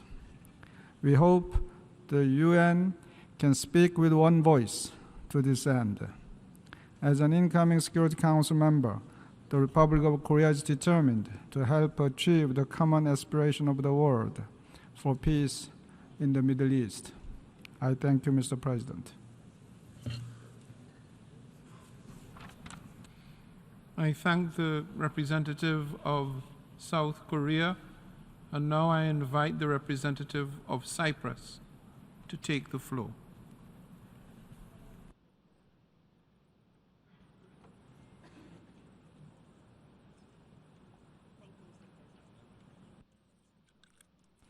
Thank you, Mr. President. This emergency special session has been called due to the alarming humanitarian situation in Gaza. Mr. President, we unequivocally reject and condemn the inconceivable terrorist attacks by Hamas that commenced on 7th October, as well as the deplorable taking of hostages. We demand the immediate and unconditional release of all hostages held, as well as ensuring immediate humanitarian access to them. To this end, we supported the respective amendments because this crisis was not born in a vacuum. We deeply regret that these amendments did not pass. Mr. President, the end of November humanitarian pause allowed for the release of some of the hostages held by Hamas and other terrorist groups, and for greater loads of emergency relief to enter into Gaza. However, many of the hostages still remain captive, and the colossal humanitarian needs in Gaza are increasing by the hour. It is for this reason that we voted in favor of this resolution. Palestinian and Israeli civilians must be protected in accordance with international humanitarian law. International law, including international humanitarian law, must be fully respected. We are also working with partners towards ensuring humanitarian assistance enter Gaza via a dedicated one-way maritime corridor. Given the gravity of the humanitarian crisis, we hope to complement current routes primarily through Rafah to assist in alleviating the suffering. Mr. President, ultimately, the only way forward is reviving the Middle East peace process on the basis of a two-state solution in line with the UN resolutions. We stand ready to support this aim as it is the only way to ensure conditions of sustainable security and stability equally for Israelis and Palestinians alike, and it is a crucial step towards fostering stability in the Middle East as a whole. I thank you. I thank the representative of Cyprus, and I now invite the representative of Australia to take the floor. Mr. President, Australia appreciates the Arab group bringing forward this resolution. Australia is gravely concerned about the dire humanitarian situation in Gaza. Human suffering is widespread and unacceptable. Civilians who fled northern Gaza are now being pushed further south, and as the conflict spreads south, there are increasingly few safe spaces to go. The world has witnessed a harrowing number of civilian deaths, including children. This must not continue. Australia again calls for safe, unimpeded and sustained humanitarian access in Gaza and safe passage for civilians. We acknowledge the gravity of the Secretary-General's invoking Article 99. Australia welcomed the humanitarian pause agreed by the parties in November and brokered by the United States, Egypt and Qatar. This resolution, calling for an immediate humanitarian ceasefire, is the world urging these pauses be resumed so urgent humanitarian aid can flow. Australia is part of that call, and we support this resolution. We see such pauses as critical steps on a path to a sustainable and permanent ceasefire. But such a ceasefire cannot be one-sided. Australia also supported the amendments proposed by Austria and the United States because we believe this resolution should have gone further by unequivocally condemning Hamas as the perpetrators of the 7 October attack on innocent Israeli civilians. That terrorist attack precipitated this crisis. This critical fact should be clearly recorded in this place. Australia unequivocally condemns the ongoing acts of terror by Hamas, its use of human shields, and its use of civilian infrastructure to launch attacks on Israel. Australia reiterates our demand for Hamas to release all remaining hostages immediately and unconditionally. In defending itself, Israel must respect international law, including international humanitarian law. Civilians and civilian infrastructure, including hospitals, must be protected. Hamas must be defeated and dismantled, but this cannot be without account for the protection and welfare of Palestinian civilians. President, Australia supports Palestinians' right to self-determination. There must not be forced displacement of Palestinians from Gaza, physical reoccupation of Gaza, any reduction in territory, or any use of siege or blockade. And Gaza must never again be used as a platform for terrorism. We reaffirm that settlements are illegal under international law and a serious obstacle to lasting peace. And we recommit ourselves to working with any sincere partner toward that just and enduring peace in the form of a two-state solution where Israelis and Palestinians can live securely within internationally recognized borders. Thank you. I thank the representative of Australia, and I now invite the representative of the Kingdom of the Netherlands to take the floor. Thank you, Mr. President. I thank you for reconvening this emergency special session. I also wish to take this opportunity to express our unwavering support for the Secretary-General of the United Nations. We take his call on the humanitarian situation in Gaza, including his decision to invoke Article 99 of the UN Charter, very seriously. The current situation in Gaza is horrendous. Too many innocent lives have been taken. The scale of suffering and destruction in Gaza due to Israel's bombardments is heart-wrenching. Medical facilities are under extreme duress. The collective suffering of the people in Gaza, among which many children, should stop. We mourn the loss of lives of all civilians, including journalists, UN personnel, humanitarian workers, and medical staff. Our thoughts are with their loved ones.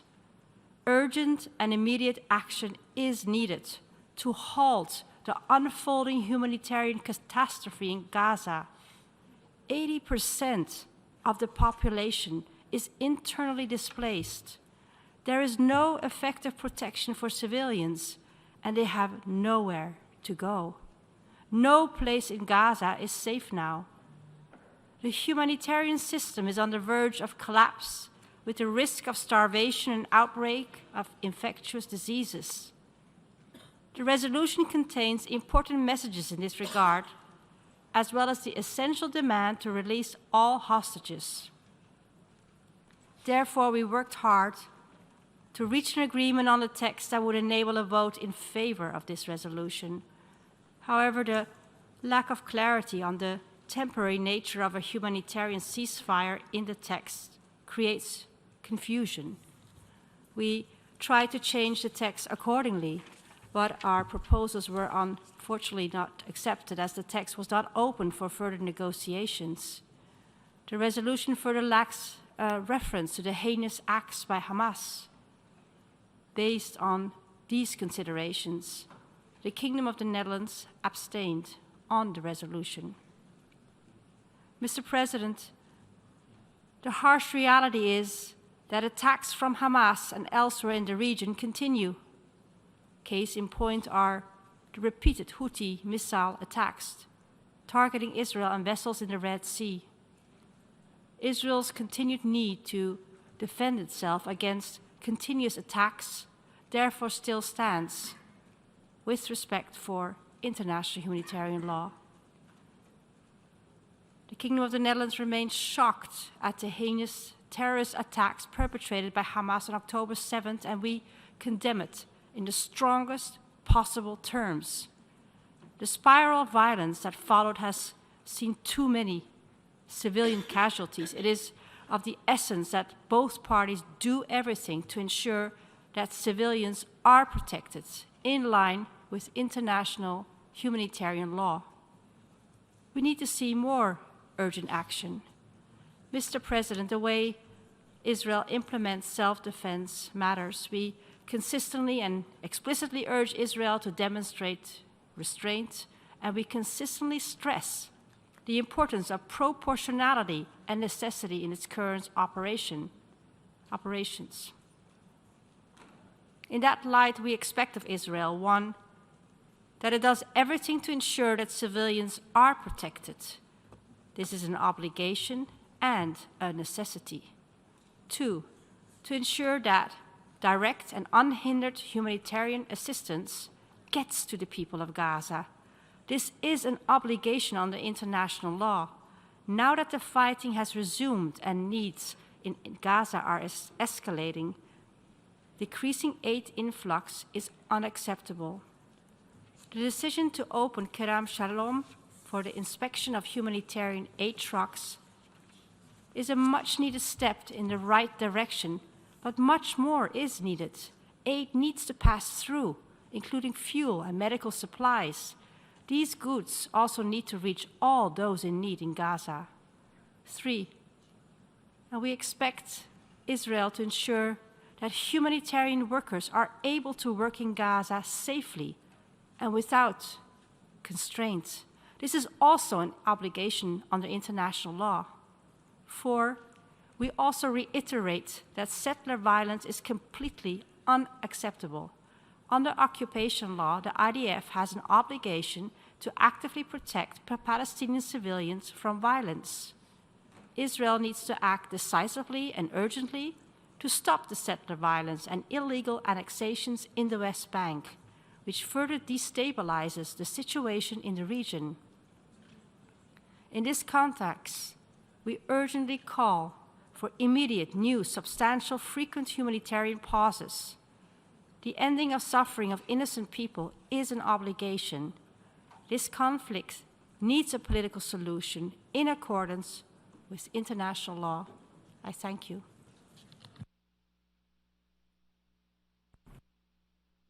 I thank the representative of the Kingdom of the Netherlands, and I now invite the representative of the Islamic Republic of Iran to take the floor.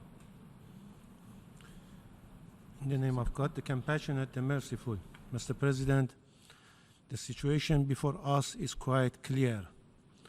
One member state, a permanent member of Security Council, misusing its unequal authority of veto power, and in clear disregard to the united will of international community, has decided to stand with Israeli criminal regime and materially enable this regime in its ongoing massacre against civilians in Gaza. The United States blatantly opposing a ceasefire, which means prescribing war, violence, and eventually more death for children and women in Gaza. As highlighted by Secretary General in his recent briefing before the Security Council, no place in Gaza is safe, and there is an imminent risk of a total collapse of the humanitarian support system. The Secretary General, using his authority under Article 99 of the United Nations Charter, has urgently called upon the Security Council to intervene and bring a halt to the Israeli regime's attack in Gaza. This call received full support from the international community. The United Nations Charter initially predicted the power of veto as a tool to maintain and ensure international peace and security. However, today, this authority is frequently abused to obstruct the very establishment of peace and security. This trend is a clear alarm, signaling the imperative need to eliminate such discriminatory practices. Mr. President, over the past 2 months, we have witnessed a violent act of aggression carried out by Israeli armed forces in Gaza Strip, resulting in the death of more than 18,000 Palestinian civilians. The situation on ground entails all risk factors for genocide and definition under Article 2 of Convention on the Prevention and Punishment of the Crime of Genocide, which bear responsibility for all member states to impede and prevent its occurrence. This regime had been pursuing a scorched earth policy by deliberately destroying infrastructure and residential buildings in manner that there is no place to live in the Gaza. These barbaric crimes must be addressed by international community in a decisive manner, and Palestinians must be protected internationally. Considering the major failure of the Security Council in addressing the situation in ground, we remind responsibility of all member states under international law regarding the need to prevent genocide and war crimes, and reiterate our call for regional and national measures that in any practical way could hinder the violence and deal with the current situation. In conclusion, my delegation has voted in favor of resolution considering the urgency of the situation and a strong need to address the dire humanitarian condition in Palestine, and would like to put on record that our support for the resolution is without prejudice to our long-standing and constant national position on issues related to the question of Palestine and non-recognition of the Israeli regime. Today's vote by the General Assembly is a victory for blood of brave martyrs of the Gaza over the Israelis' war machine, and clearly indicate international will. I thank you, Mr. President. I thank the distinguished representative of Islamic Republic of Iran. I now give a floor to distinguished representative of Slovenia. Thank you, Mr. President.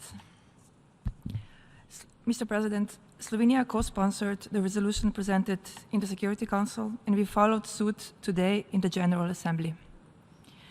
We voted in favor of the resolution, and we also supported the amendments which, in our view, would contribute to more accurately reflecting the complex situation on the ground. Mr. President, it has been more than 2 months of human suffering, physical destruction, and collective trauma across Israel and the occupied territory. Words seem to have been said in vain as we continue to observe one of the darkest hours for this organization unfolding in front of our eyes. I would like to focus on 3 elements which brought us here today: the letter by the Secretary General, the letter by UNRWA Commissioner General, and the veto cast in the Security Council. Firstly, I wish to express our firm support to the Secretary General and the United Nations in their efforts to prevent further deterioration of an already dire situation on the ground. The scale of killing, suffering, and destruction reported have been a clear testament that at this stage only one step is sufficient, a declaration of a humanitarian ceasefire. Let us be clear, there can be no justification for the brutal terrorist attack of Hamas on Israel, and we strongly condemn it, including reported sexual violence. We repeat our call for immediate and unconditional release of all hostages. What we are witnessing in Gaza are clear violations of international humanitarian law and human rights law. We remain appalled by reports of attacks on civilians and on schools, hospitals, UN facilities, and other civilian objects, and a high number of civilian casualties. People do not have access to the most basic provisions needed for survival. There is an increased risk of a breakdown of public order. Almost 2 million people have been displaced. Any further mass displacements should be prevented. Slovenia remains concerned over the escalation of settler violence in the West Bank and the announced additional expansions of illegal settlements. Settlement activities are illegal, erode the viability of the two-state solution, and undermine the prospect for a just, lasting, and comprehensive peace. We are deeply worried about the spillover and increased potential for the destabilization of the wider region, and we call for restraint. Secondly, we would like to express our deepest concern over the situation of UNRWA, its severely limited ability to implement its mandate, and the circumstances in which the humanitarian community is working on the ground. Many of the humanitarian workers have been displaced and are themselves in need of humanitarian assistance. People serving humanity have been failed by humanity. UNRWA represents a glimmer of hope to thousands of Gazans and to thousands more in the West Bank and the neighboring countries. Its potential collapse would mean humanitarian assistance in Gaza would no longer be possible at a scale that is needed.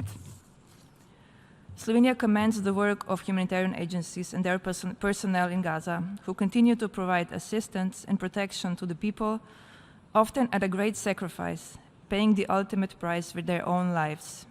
We express our condolences over the high number of victims among the UNRWA staff. Thirdly, we deeply regret the inability of the UN Security Council to address this situation. While recognizing efforts of many countries engaging in diplomacy on the ground and commending the adoption of the Resolution 2712, we must note that the Secretary General has clearly stated that current conditions are making it impossible for meaningful humanitarian support on the ground.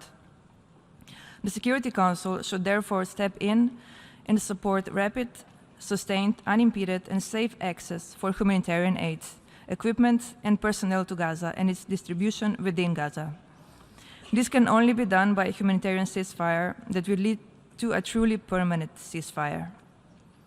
This brings us to the need for a resumption of a meaningful political process, which will lead to the two-state solution, with Israel and Palestine living side by side in peace and security.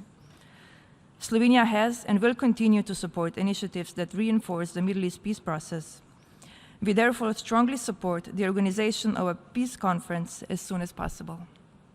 To conclude, we would like to thank both the Secretary General and the UNRWA Commissioner General and many other parts of the UN system for conveying clear messages to the membership. Never again is now. And this is why Slovenia clearly supports the call for a humanitarian ceasefire. I thank you. I thank the distinguished representative of Slovenia. I now give a floor to distinguished representative of New Zealand. Thank you, Mr. President. New Zealand welcomes the adoption of today's resolution.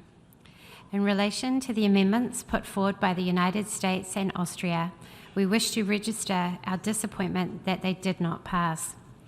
The amendments would have introduced elements which New Zealand felt would have benefited the resolution and which remain important to New Zealand's position on this terrible conflict. New Zealand has consistently acknowledged Israel's right to defend itself against Hamas's terrorist attacks. We unequivocally condemn these attacks and reiterate that all remaining hostages being held by Hamas must be released immediately and unconditionally. In defending itself, Israel must respect international law, including international humanitarian law. Civilians and civilian infrastructure, including hospitals, must be protected. New Zealand is gravely concerned about the impact of this conflict on civilians. The loss of life and level of suffering in Gaza is utterly devastating. Over 1 million people with nowhere to go, outbreaks of disease, and overwhelming challenges with nutrition, sanitation, and overcrowding. There is simply not enough water, food, fuel, and shelter. Critical humanitarian assistance must get to those who need it. The sick and injured must be cared for without risk of attack. The basics for survival must not be used or withheld as weapons of war.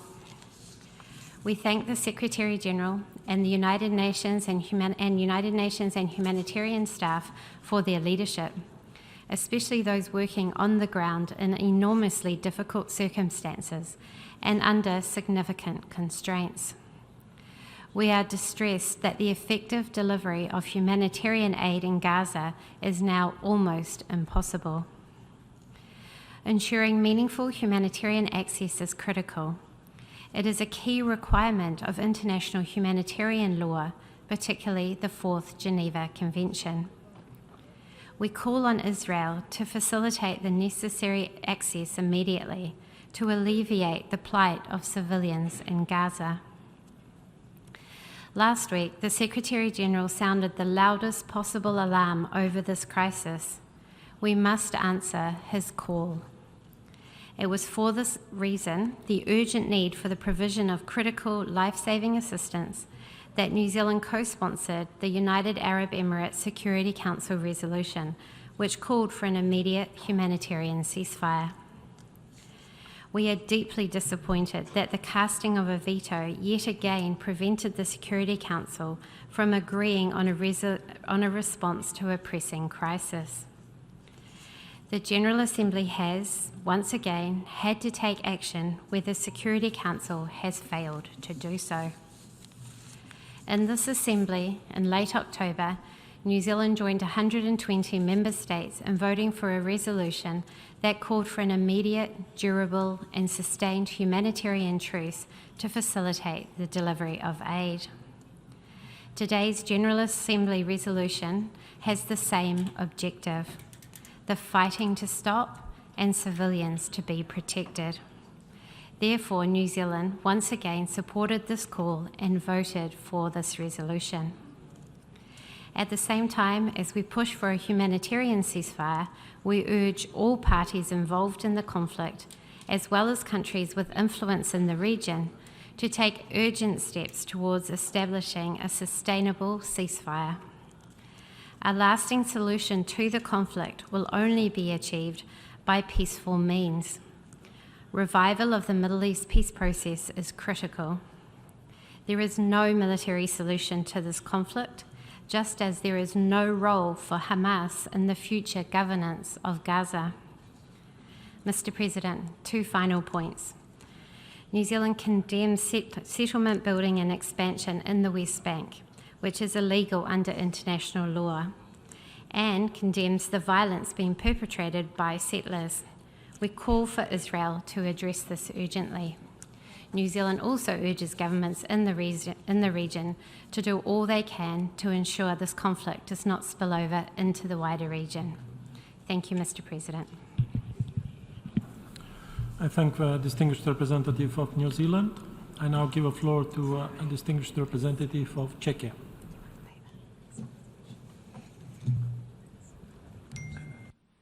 I thank you, Mr. President, and let me start by stating unequivocally that Czechia grieves for every civilian life lost in the ongoing conflict, and we will continue to do so. The humanitarian situation in Gaza deeply troubles us, and we appreciate the collective efforts to protect civilians and alleviate their suffering. To that end, we welcome most aspects of this General Assembly resolution as a genuine attempt to address the current situation in the Middle East. But in the context of this emergency special session, the primary task of the General Assembly is the maintenance of international peace and security. This is not possible without addressing not only the issues related to the legal framework for the conduct of war, but also the conditions under which states may resort to the use of force. Regrettably, this resolution fails to condemn the unspeakable atrocities committed by Hamas on the 7th of October. The events of that day leave no room for excuses or justifications. The horrific terrorist attack by Hamas resulted in the tragic loss of countless lives spanning various nationalities. Furthermore, we have all been appalled by the horrifying images depicting victims of sexual violence inflicted by Hamas terrorists. We are also of the opinion that calling for an immediate ceasefire ignores the grave threat that Hamas poses not only to Israel, but also to the Palestinian people. The harsh reality on the ground is that an immediate ceasefire would only leave Hamas in control, thereby significantly heightening the prospect of yet another devastating terrorist attack and human suffering. Let us also remember that the civilian death toll continues to rise due to Hamas's reprehensible practice of using civilian infrastructure and civilians as human shields. It is with this in mind that we believe that Israel needs to be able to exercise its right to defend itself, and it needs to do so in a manner that abides by international law and international humanitarian law. Mr. President, based on the reasons that I have just outlined, it is with a heavy heart that we decided to vote against this resolution. We appreciate the efforts by Austria and the United States to bring more balance to the text, and that is why we supported their amendments. Last but not least, let me reiterate my country's unwavering commitment to actively working towards a two-state solution. This is essential to achieving statehood for the Palestinian people, ensuring security for Israel, and peace for people on both sides. I thank you. I thank the distinguished representative of Czechia. I now give the floor to the distinguished representative of Greece.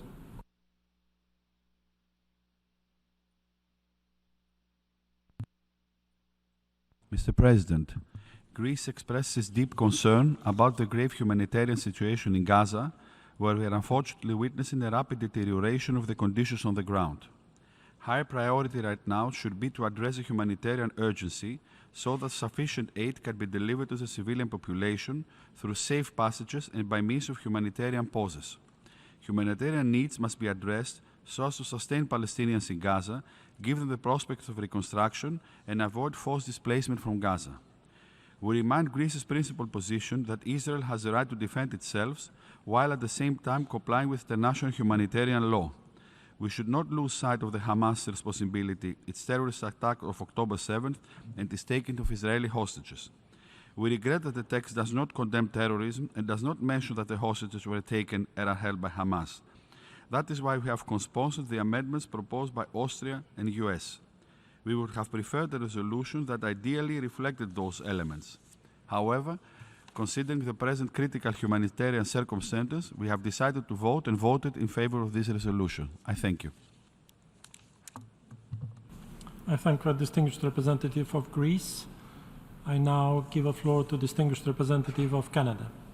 Thank you very much, Mr. Vice President. We mourn, like everyone in this assembly, every Israeli and Palestinian innocent life which has been lost in this conflict, and we express our profound condolences to all families and communities affected by the terrible violence. Canada continues to unequivocally condemn Hamas's brutal terrorist attacks against Israel on October the 7th including the sexual and gender-based violence and the killing, the maiming, and the abduction of civilians. We also continue to call for the immediate and unconditional release of all remaining hostages and demand that they be treated humanely in accordance with international law. We iterate the call for the facilitated departure of all foreign nationals in Gaza, including Canadians trying to leave Gaza. We recognize Israel's right to defend itself. In defending itself, Israel must respect international humanitarian law. Civilians and civilian infrastructure must be protected. We are alarmed at the diminishing safe space for civilians in Gaza. The price of defeating Hamas cannot be the continuous suffering of Palestinian civilians. Canada remains deeply concerned by the humanitarian crisis and its severe impacts on Palestinian civilians, especially women and children. The ongoing humanitarian crisis has weighed heavily in Canada's decision to support this resolution. La récente pause dans les hostilités a permis la libération de plus de 100 otages et un meilleur accès humanitaire aux civils palestiniens touchés. Le Canada regrette que cette pause n'ait pas pu être prolongée et continue de demander que les Palestiniens de Gaza reçoivent le carburant, l'eau et l'aide humanitaire dont ils ont tant besoin. À cette fin, le Canada soutient le cessez-le-feu humanitaire mentionné dans cette résolution, car il s'agit d'une mesure nécessaire pour protéger les civils, permettre à une aide humanitaire beaucoup plus importante d'entrer dans la bande de Gaza et permettre aux ressortissants étrangers de quitter Gaza, y compris les Canadiens et Canadiennes. Hamas must release all hostages, stop using Palestinian civilians as human shields, stop intentionally occupying civilian sites for terrorist purposes, and lay down its weapons. We continue to support a clear statement from the General Assembly calling out the role of Hamas in the conflict, its taking of hostages, and its use of human shields. And one day we will get one. This is why we supported the amendments proposed by Austria and the United States to the resolution, and why we join Australia and New Zealand in saying that Hamas can have no future role in the governance of Gaza. Canada remains committed to the goal of a comprehensive, a just, and a lasting peace in the Middle East, including the creation of a Palestinian state living side by side in peace and security with the State of Israel. Thank you, Mr. Vice President. I thank the distinguished representative of Canada. I now give the floor to distinguished representative of Iceland. See how that flies. In light of the humanitarian catastrophe unfolding in Gaza, Iceland has chosen to co-sponsor and consequently vote in favor of the resolution presented by Egypt. Following a much-needed humanitarian pause, the resumption of hostilities has resulted in full-scale escalation of the conflict. Once again, innocent civilians trapped in unbearable conditions bear the brunt of this conflict, and the civilian death toll is unacceptable. However, we regret that the two proposed amendments presented by Austria and the United States, acknowledging the brutal and indiscriminate terrorist attack by Hamas on 7th of October and their leading part in the taking of hostages, were not passed. There can be no justification for terrorism. Recognizing Hamas's part in the ongoing conflict does not contradict our strong and urgent call for an immediate and sustained humanitarian ceasefire, full compliance with international law by all parties, protection of civilians, immediate release of hostages, and the timely and sufficient provision of humanitarian aid. Iceland supports the Secretary General's appeal for a decisive action by the Security Council invoking Article 99 and was one of the 102 UN member states that co-sponsored the draft resolution last Friday. The ongoing impasse in the Security Council is deeply regrettable. We call on Council members to redouble their efforts to avert further escalation and a collapse of the humanitarian system in Gaza. Mr. President, we deplore the immense suffering and unacceptable civilian death toll. We are alarmed by the impact of mass evacuations of civilians in Gaza. These need to stop. There is no safe place in Gaza. While increased flow of humanitarian aid through a second inspection point announced by Israel is a positive step, much more needs to be done.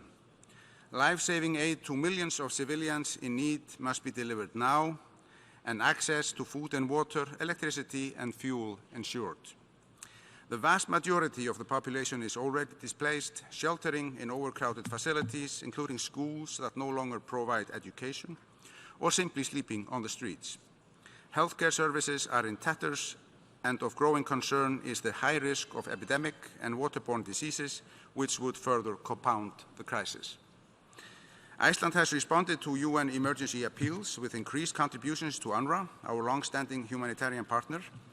UNRWA services, the lifeline for over 2.2 million people in Gaza, are now on the verge of collapse, according to Commissioner General Lazzarini. If UNRWA fails, the entire humanitarian system in Gaza will follow. We must spare no efforts in preventing this from happening. We deplore that more than 130 UNRWA staff members have been killed in this conflict. Iceland has condemned in the strongest possible terms the brutal and indiscriminate terrorist attacks by Hamas 2 months ago. We have repeatedly called for the immediate and unconditional release of all hostages, as the resolution we have just adopted rightly does. All parties to this conflict must adhere to their obligations under international humanitarian law. Breaches thereof must be carefully investigated, including of sexual violence. Mr. President, the Secretary General has rightly raised the alarm of further escalation of this conflict. Its consequences are being felt throughout the region and beyond. Across the world, people are calling for the hostilities to end. So did the Icelandic Parliament in a unanimous resolution on November the 9th. Even in the midst of crisis, when peace seems unrealistic and distant, we must focus on the long-term sustainable solution to the conflict, which two-state solution based on international law, with Israel and Palestine living side by side in peace and security and mutual recognition. The cycle of violence must stop. I thank you, Mr. President. I thank the distinguished representative of Iceland. I now give the floor to distinguished representative of Switzerland. Merci, Monsieur le Président. La Suisse a voté oui à la résolution adoptée par cette Assemblée aujourd'hui. Cette résolution répond au plus pressant, la protection des civils et l'accès rapide, sûr et sans entrave de l'aide humanitaire aux populations dans le besoin à Gaza où, je cite, « nul n'est plus en sécurité aujourd'hui et où le système humanitaire risque un effondrement complet », comme l'a dit le secrétaire général.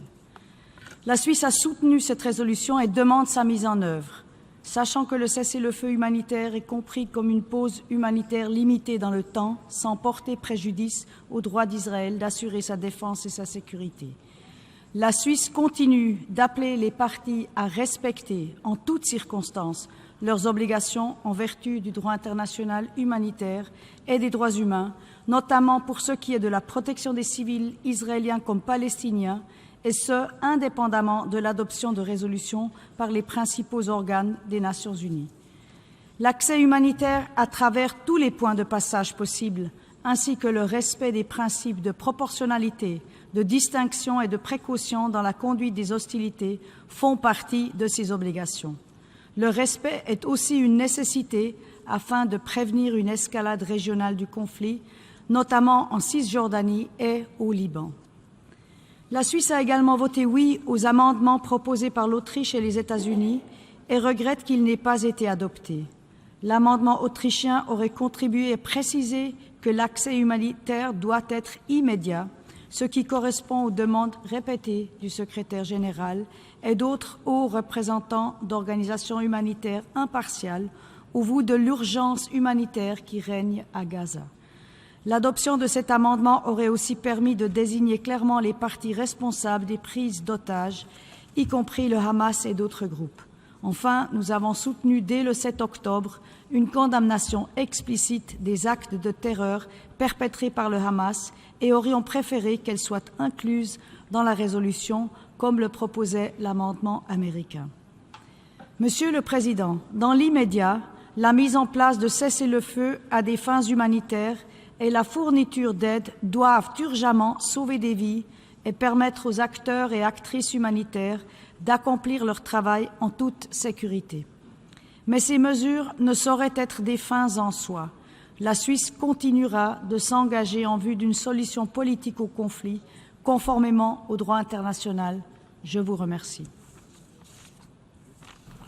I thank the distinguished representative of Switzerland. I now give the floor to distinguished representative of Philippines. Thank you, Mr. President.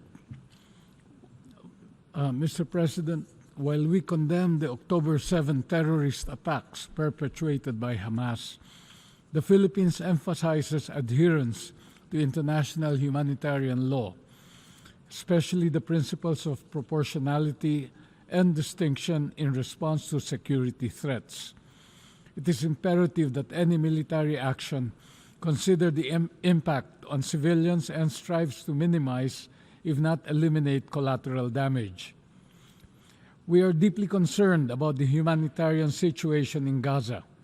The Philippines believes strongly that a humanitarian ceasefire is crucial to halt the loss of life and suffering. This ceasefire is a necessary step to facilitate the delivery of urgent humanitarian aid to all affected civilians, irrespective of their affiliation. We call on all parties to comply with their obligations under international law, particularly regarding the protection of civilians, especially women and children. Upholding these laws is essential in ensuring the safety and dignity of all individuals affected by this conflict. Finally, the Philippines seeks to contribute to a solution that respects the rights and needs of both Palestinian and Israeli civilians. We advocate for a peaceful resolution that upholds international law and leads to lasting peace and security in the region. Thank you, Mr. President. I thank the distinguished representative of Philippines. I now give the floor to distinguished representative of Sri Lanka. Mr. President, Sri Lanka condemns terrorism in all its forms and manifestations. Similarly, we have condemned the attacks that took place on 7th October. However, the thrust of Resolution L27 just adopted and which Sri Lanka co-sponsored is entitled Protection of Civilians and Upholding Legal and Humanitarian Obligations. It focuses on the UN Secretary General's call invoking Article 99 of the UN Charter, the letter of 7 December by the head of UNRWA. It expresses concern at the humanitarian situation in Gaza, emphasizes the need for the protection of civilians, both Israeli and Palestinian, calls upon all parties to exercise maximum restraint, demands an immediate ceasefire, the unconditional release of hostages held by all parties, and reiterates the demand for all parties to comply with their obligations under humanitarian law. The resolution L27 does not seek to condemn any party to the conflict or seek to apportion blame on any party. The amendments L28 presented by Austria and L29 presented by the USA seek to apportion blame only on one party. The adoption of either would have diverted the focus of the resolution and made it manifestly imbalanced. Sri Lanka therefore voted against both amendments. Thank you. I thank the distinguished representative of Sri Lanka. I now give the floor to distinguished representative of Portugal. Thank you, Mr. President. We welcome the General Assembly resolution adopted today. While deeply disappointed that the use of veto has hindered the Security Council, we must remain seized of the urgency of the situation and continue to press for an immediate humanitarian ceasefire.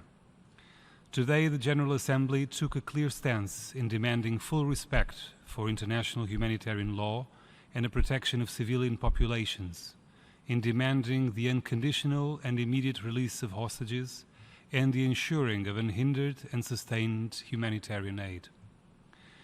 We sincerely hope that these calls, echoing the ones timely made by the Secretary-General of the United Nations and other representatives of the UN system, will be heeded.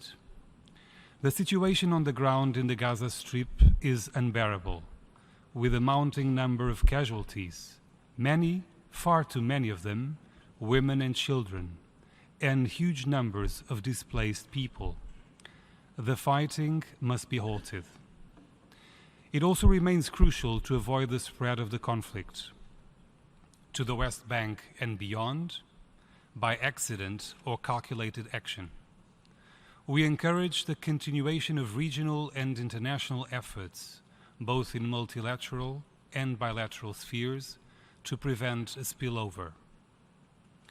We need to return to the diplomatic track, breaking this cycle of violence and extremism.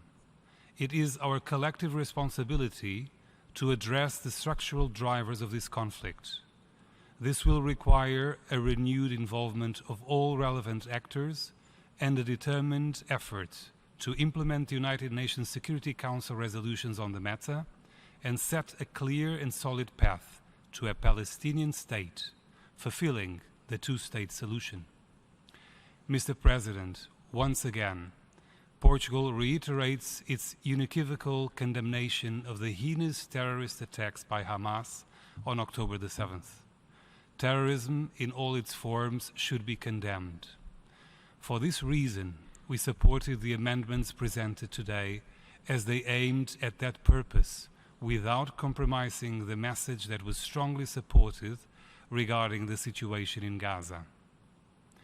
Gaza needs a swift, unhindered, and scaled-up response.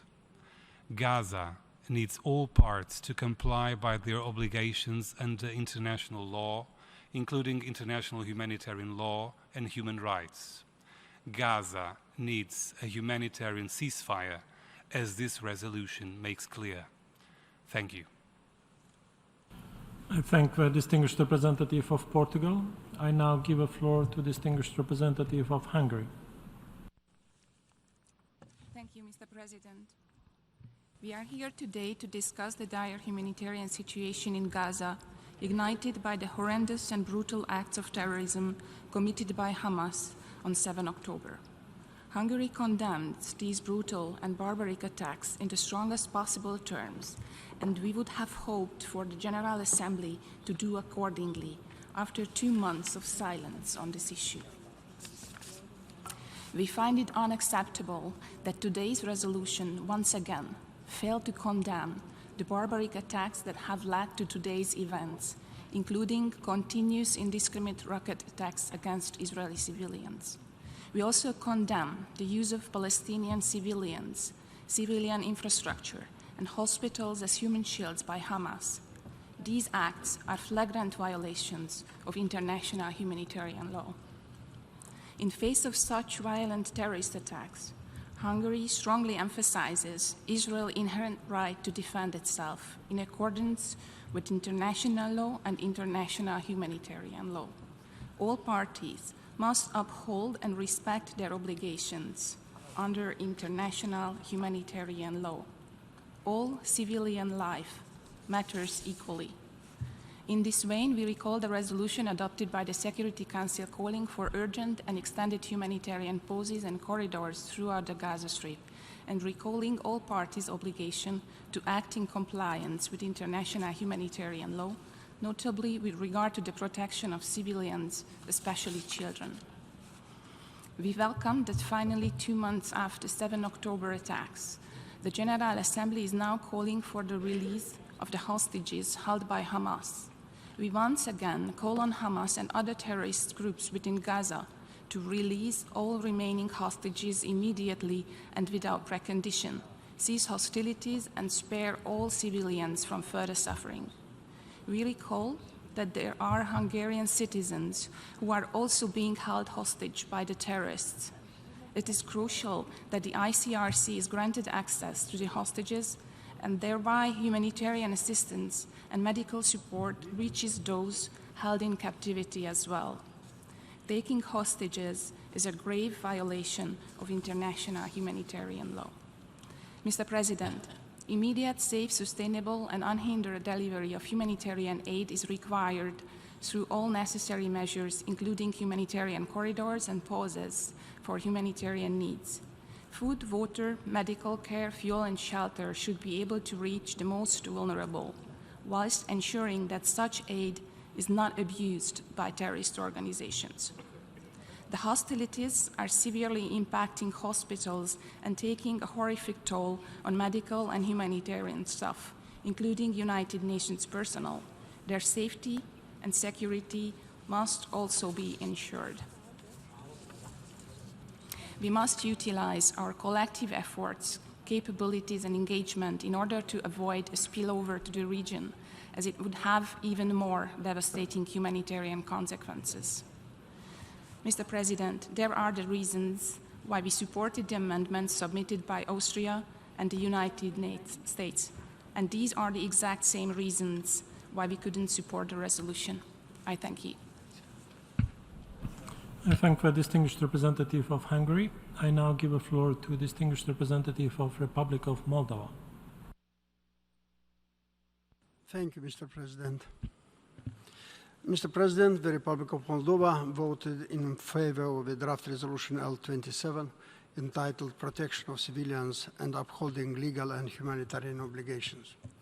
My country has joined other UN member states in strongly condemning the Hamas brutal and terrorist attack against Israel on 7th of October, since there is no justification for terror. Furthermore, my country recognizes Israel's right to self-defense in accordance with international law, including international humanitarian law. In this respect, Moldova has supported and would have welcomed the inclusion of the amendments proposed by the United States and Austria in the draft resolution.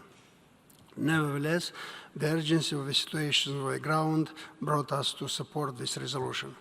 We deeply sympathize with all the innocent victims, Israeli, Palestinians, citizens from many other countries, as well as the UN staff members. Palestinian and Israeli civilians population must be protected.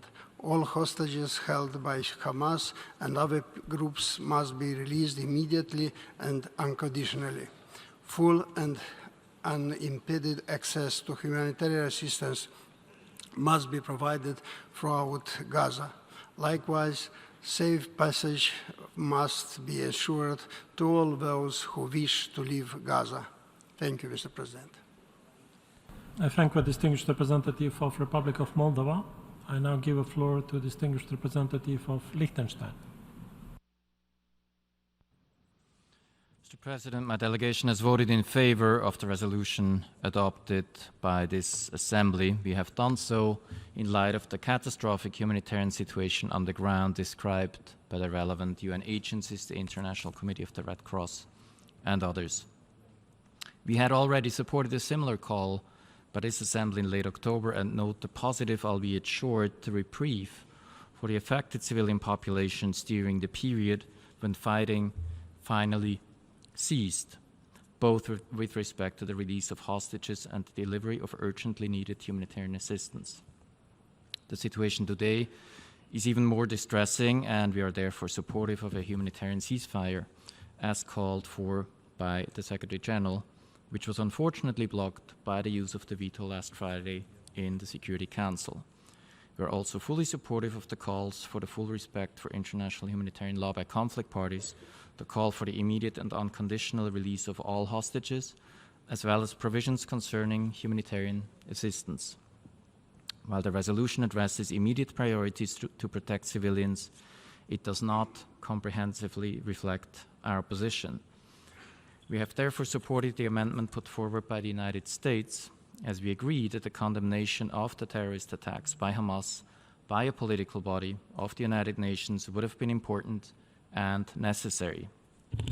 Ideally, this condemnation would have happened in the Security Council itself on October the 8th, in accordance with established council practice, immediately after the attack on the civilian population in Israel, when unfortunately no text to this effect was considered, or in one of the early subsequent meetings of the Council. Absent that, we have voted for the second time in the emergency special session for an amendment proposal along these lines. Mr. President, the last few weeks have demonstrated the necessity of diplomacy in the face of an unprecedented crisis of the protection of civilians. The progress made in this area between the 24th and the 30th of November came in accordance with the terms of a resolution adopted in the most recent convening of the emergency special session, as well as with those of Council Resolution 2712. We deplore the veto cast on Friday in the Council, which blocked a decision supported by a very clear majority in the Council and in a wider membership as well. We encourage you, Mr. President, as you have done before in meetings resulting from use of the veto, to produce a summary of this meeting for transmission to the Security Council. Mr. President, we welcome the leadership of Secretary General Guterres and his personal engagement for the protection of civilians. We support his decision to invoke Article 99, highlighted in today's resolution, and hope that this indicates a renewed willingness to use this powerful tool in other situations where warranted. Liechtenstein condemns in the strongest possible terms the heinous terrorist attacks against Israel by Hamas and other groups, and the massive violations of international humanitarian law they have committed. We call again for the unconditional and immediate release of all remaining hostages. We also underline again the need for full, immediate, safe, unhindered, and sustained humanitarian access, and the call for the full respect of international humanitarian law by all parties, and that access is granted to humanitarian organizations to provide the necessary emergency relief. 133 UNRWA staff and many other humanitarian workers have now died in Gaza, the highest number of UN casualties in any operation since the founding of our organization. We condemn deliberate attacks on humanitarian workers and pay tribute to those who have lost their lives while acting to save the lives of others and alleviate suffering in extreme circumstances. The denial of humanitarian access to civilians and attacks against humanitarian workers are both prohibited under the Fourth Geneva Convention and its additional protocols, and may amount to a war crime. Mr. President, Liechtenstein called for accountability for serious violations of international human rights and humanitarian law, including through the ongoing investigations of the International Criminal Court, which has jurisdiction over the most serious crimes under international law committed on the territory of the State of Palestine and by Palestinian nationals. We are particularly concerned by the numerous reports of sexual and gender-based violence committed by Hamas. All such reported crimes must be vigorously investigated and prosecuted. We are further deeply concerned by the massive escalation of violence in the West Bank, in particular extremist settler violence. Mr. President, the time for diplomacy is now. It is too late to avert the horror of human suffering and the shocking loss of human life, but it's not too late to bring an end to the ongoing catastrophe. The inalienable rights of both Israeli and Palestinian peoples can only be ensured by upholding their respective right to self-determination, expressed through a two-state solution. Serious, committed, and legitimate interlocutors ready for genuine engagement for peace are a prerequisite, as is the strong support of the international community. I thank you. I thank the distinguished representative of Liechtenstein. I now give the floor to distinguished representative of Poland. Mr. President, Poland's support for the UN General Assembly resolution entitled Protection of Civilians and Upholding Legal and Humanitarian Obligations stems from our long-standing commitment to the principles of international humanitarian law. The multilateralism and the rule-based international order have always been and remain Poland's top priority. Therefore, we express our strong support for the Secretary General and the United Nations, commending their invaluable efforts in addressing the crisis in the Gaza Strip. Poland's commitment to the aforementioned values reflects our involvement in efforts to alleviate the dire humanitarian situation of the population in the Middle East and to restore peace in the region. For decades, Poland has been involved in humanitarian and development aid projects in the Middle East, with particular focus on Palestine, including Gaza, Lebanon, and Jordan. Mr. President, in the light of the current situation, our position remains very clear. We remain concerned over the dramatic humanitarian situation in the Gaza Strip. We support all international coordination aimed at restoring calm and a speedy and continued flow of humanitarian aid to the civilians in Gaza. We also express our gratitude to the personnel and of international organizations, UN agencies, especially that of the UNRWA. Poland decided to provide additional funds amounting to over $2 million to be used by UNRWA, WFP, and the UNICEF's Gaza Fund. We strongly underline that the humanitarian assistance should be distributed by UN agencies in order not to fall in the hands of terrorists. Mr. President, at the same time, we stress that terrorism aimed at the civilian population is never justified and cannot be tolerated under any circumstances. We reiterate our conviction that Israel, like any other country, has the right to defend itself and its citizens. However, we wish to stress that this must take place in compliance with international law, including the humanitarian law. The civilian population must be protected. We reiterate our strong condemnation of the barbaric terrorist attacks by Hamas and other Gaza militant groups that brought death and suffering to the innocent people of Israel. We also continue our call for an immediate and unconditional release of all hostages taken by Hamas. In this vein, the amendments presented by the US and Austria correspond with our position. We believe they offered a valuable and important contribution to the document. That is why we decided also to support them. And I thank you. I thank the distinguished representative of Poland. I now give a floor to distinguished representative of Tunisia. شكرا سيد الرئيس. صوتت تونس لصالح هذا القرار باعتبار مطالبته بوقف فوري إنساني لإطلاق النار وإنهاء العدوان الوحشي المتواصل على المدنيين الفلسطينيين في قطاع غزة وبقية الأراضي الفلسطينية المحتلة لأكثر من 60 يوما، بكل ما حملته من مآس إنسانية غير مسبوقة وفظائع وجرائم حرب لقوات الاحتلال ضد الأطفال والنساء والشيوخ والعائلات والمرضى والطواقم الطبية وعمال الإغاثة الإنسانية وموظفي الأمم المتحدة والصحفيين. كنا نتمنى أن يتم اعتماد هذا القرار في مجلس الأمن الذي أثبت مرة أخرى ارتهانه للحسابات السياسية وعجزه الواضح عن تحمل مسؤولياته القانونية والأخلاقية وترميم مصداقيته وصورته. نحيي موقف الأمين العام وتفعيله للمادة 99 من الميثاق، ونجدد مطالبة المجتمع الدولي ومجلس الأمن بتحمل المسؤولية وفرض احترام القانون الدولي والقانون الدولي الإنساني والقانون الدولي لحقوق الإنسان، باعتبار ذلك واجبا وحاجة ملحة وليس خيارا، ومساءلة ومحاسبة قوات الاحتلال على كل ما اقترفته وتقترفه في حق الشعب الفلسطيني من مجازر وجرائم إبادة وتنكيل وسط صمت دولي مريب جعلها تتمادى في عدوانها واستهتارها بكل المواثيق.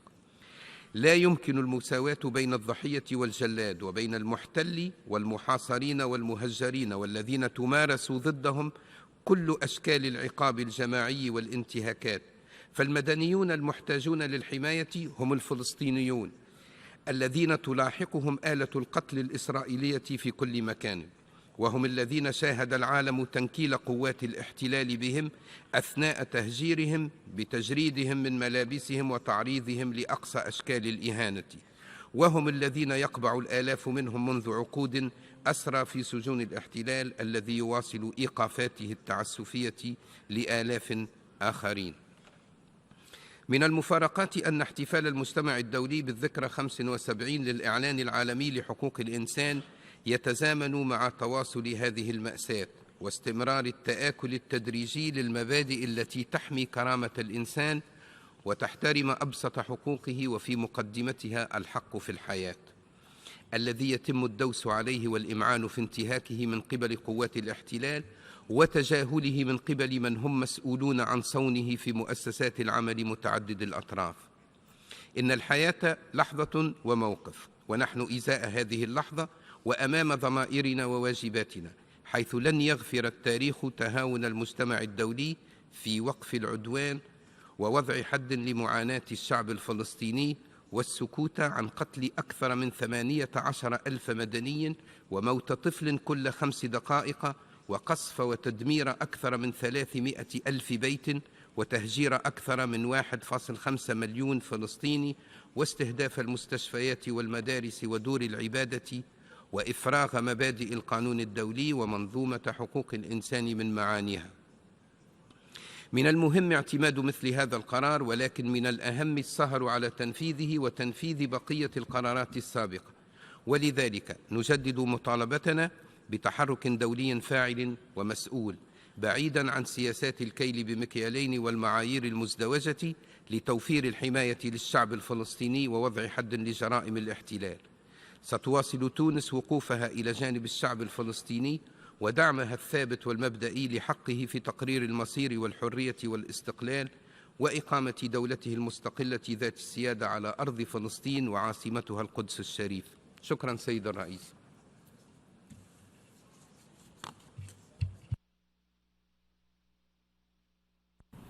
I thank the distinguished representative of Tunisia. I now give the floor to distinguished representative of Ghana.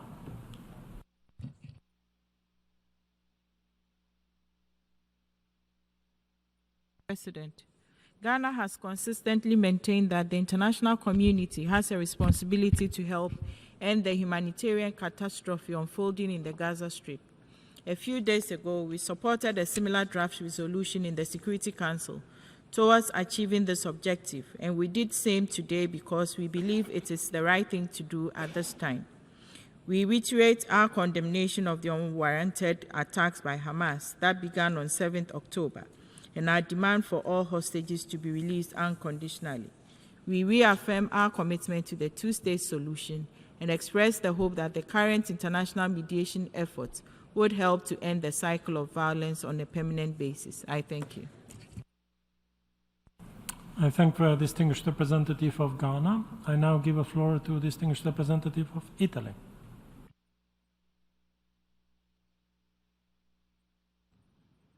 Mr. President, let me first thank the President of the General Assembly, Francis, for promptly convening and chairing this emergency special session.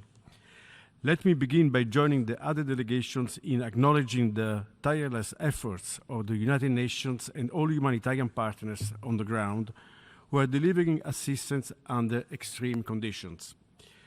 Turning to today's proceedings, Italy abstained on the resolution protecting of civilians and upholding legal and humanitarian obligations just adopted and promoted by Egypt, whom we would like to wholeheartedly thank.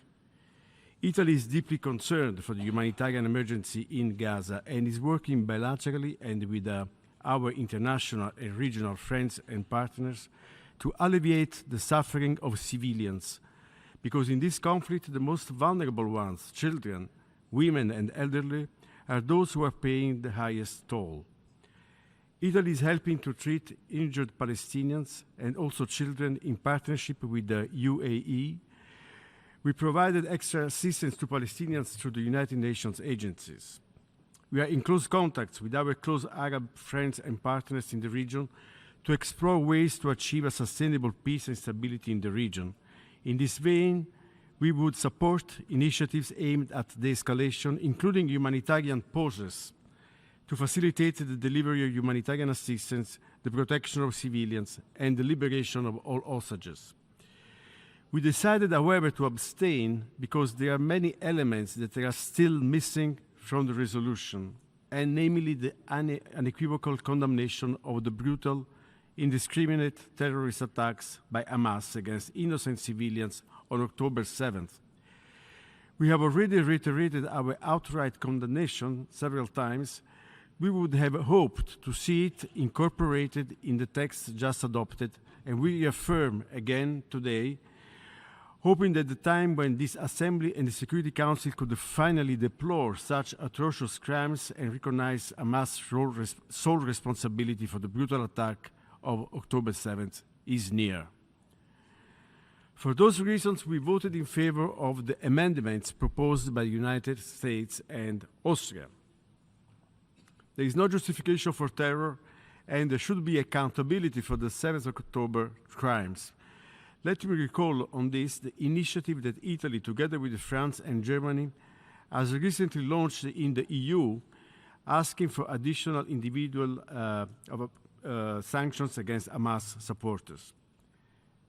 In face of such terrorist threat, Italy recognizes the legitimate right of self-defense of Israel.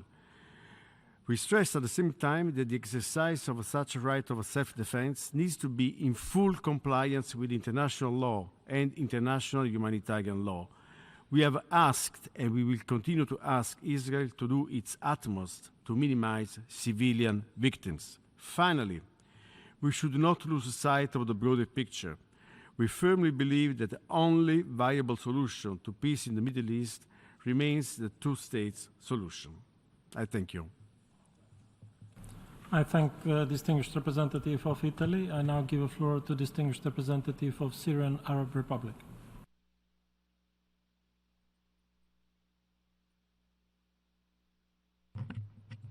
شكرا السيد الرئيس. لقد صوتت بلادي لصالح القرار الذي اعتمدته الجمعية العامة قبل قليل لكونه يمثل تعبيرا صادقا عن ضمير العالم والإنسانية، ويطالب بإيقاف فوري للعدوان الوحشي على الشعب الفلسطيني الشقيق. ويجدد وفدي تحفظه على بعض الصياغات الواردة فيه التي قد يفهم منها المساواة بين المحتل الإسرائيلي والشعب الفلسطيني الرازح تحت الاحتلال، بين الجلاد والضحية. السيد الرئيس، أتوجه بالشكر لكم سعادة السفير دينيس فرانسيس رئيس الجمعية العامة على استئناف الدورة الاستثنائية الطارئة العاشرة للجمعية العامة لمناقشة الوضع الخطير في الأراضي الفلسطينية المحتلة في ظل حالة الشلل التي يواجهها مجلس الأمن جراء قيام الولايات المتحدة الأمريكية بمنعه من تحمل مسؤولياته في الحفاظ على السلم والأمن الدوليين، وإصرارها على منح إسرائيل الضوء الأخضر للاستمرار بعدوانها الوحشي في غزة. كما نشيد بالخطوة الشجاعة للسيد أنطونيو غوتيريش الأمين العام للأمم المتحدة واطلاعه بمسؤولياته بالرغم من الحملات الشرسة التي يتعرض لها، وذلك من خلال تنبيهه مجلس الأمن بموجب المادة 99 من الميثاق إلى أن ما يجري في قطاع غزة هو مسألة تهدد السلم والأمن الدوليين. وتعرب بلادي عن أسفها وعميق قلقها جراء الوضع المتردي في قطاع غزة، وهو ما أشار إليه المفوض العام لوكالة الأونروا في رسالته إلى رئيس الجمعية العامة، والتي يبلغه فيها بأن قدرة الأونروا على مواصلة تنفيذ ولايتها في غزة قد أصبحت الآن محدودة للغاية، مؤكداً أن الأونروا تعيش أحلك الظروف في تاريخها، داعياً الجمعية العامة للتحرك الفوري. السيد الرئيس، نستأنف هذه الدورة اليوم وللمرة الثانية خلال أقل من شهرين لتدارك إصرار الولايات المتحدة وبعض الدول الغربية على تصفية القضية الفلسطينية وقتل أطفال فلسطين دعماً للكيان الإسرائيلي الذي يقوم بحملة إبادة غير مسبوقة راح ضحيتها حتى الآن أكثر من 18,000 شهيد، أغلبهم من النساء والأطفال، وذلك في حملة همجية لم توفر فيها إسرائيل حتى الصحفيين والموظفين الأمميين.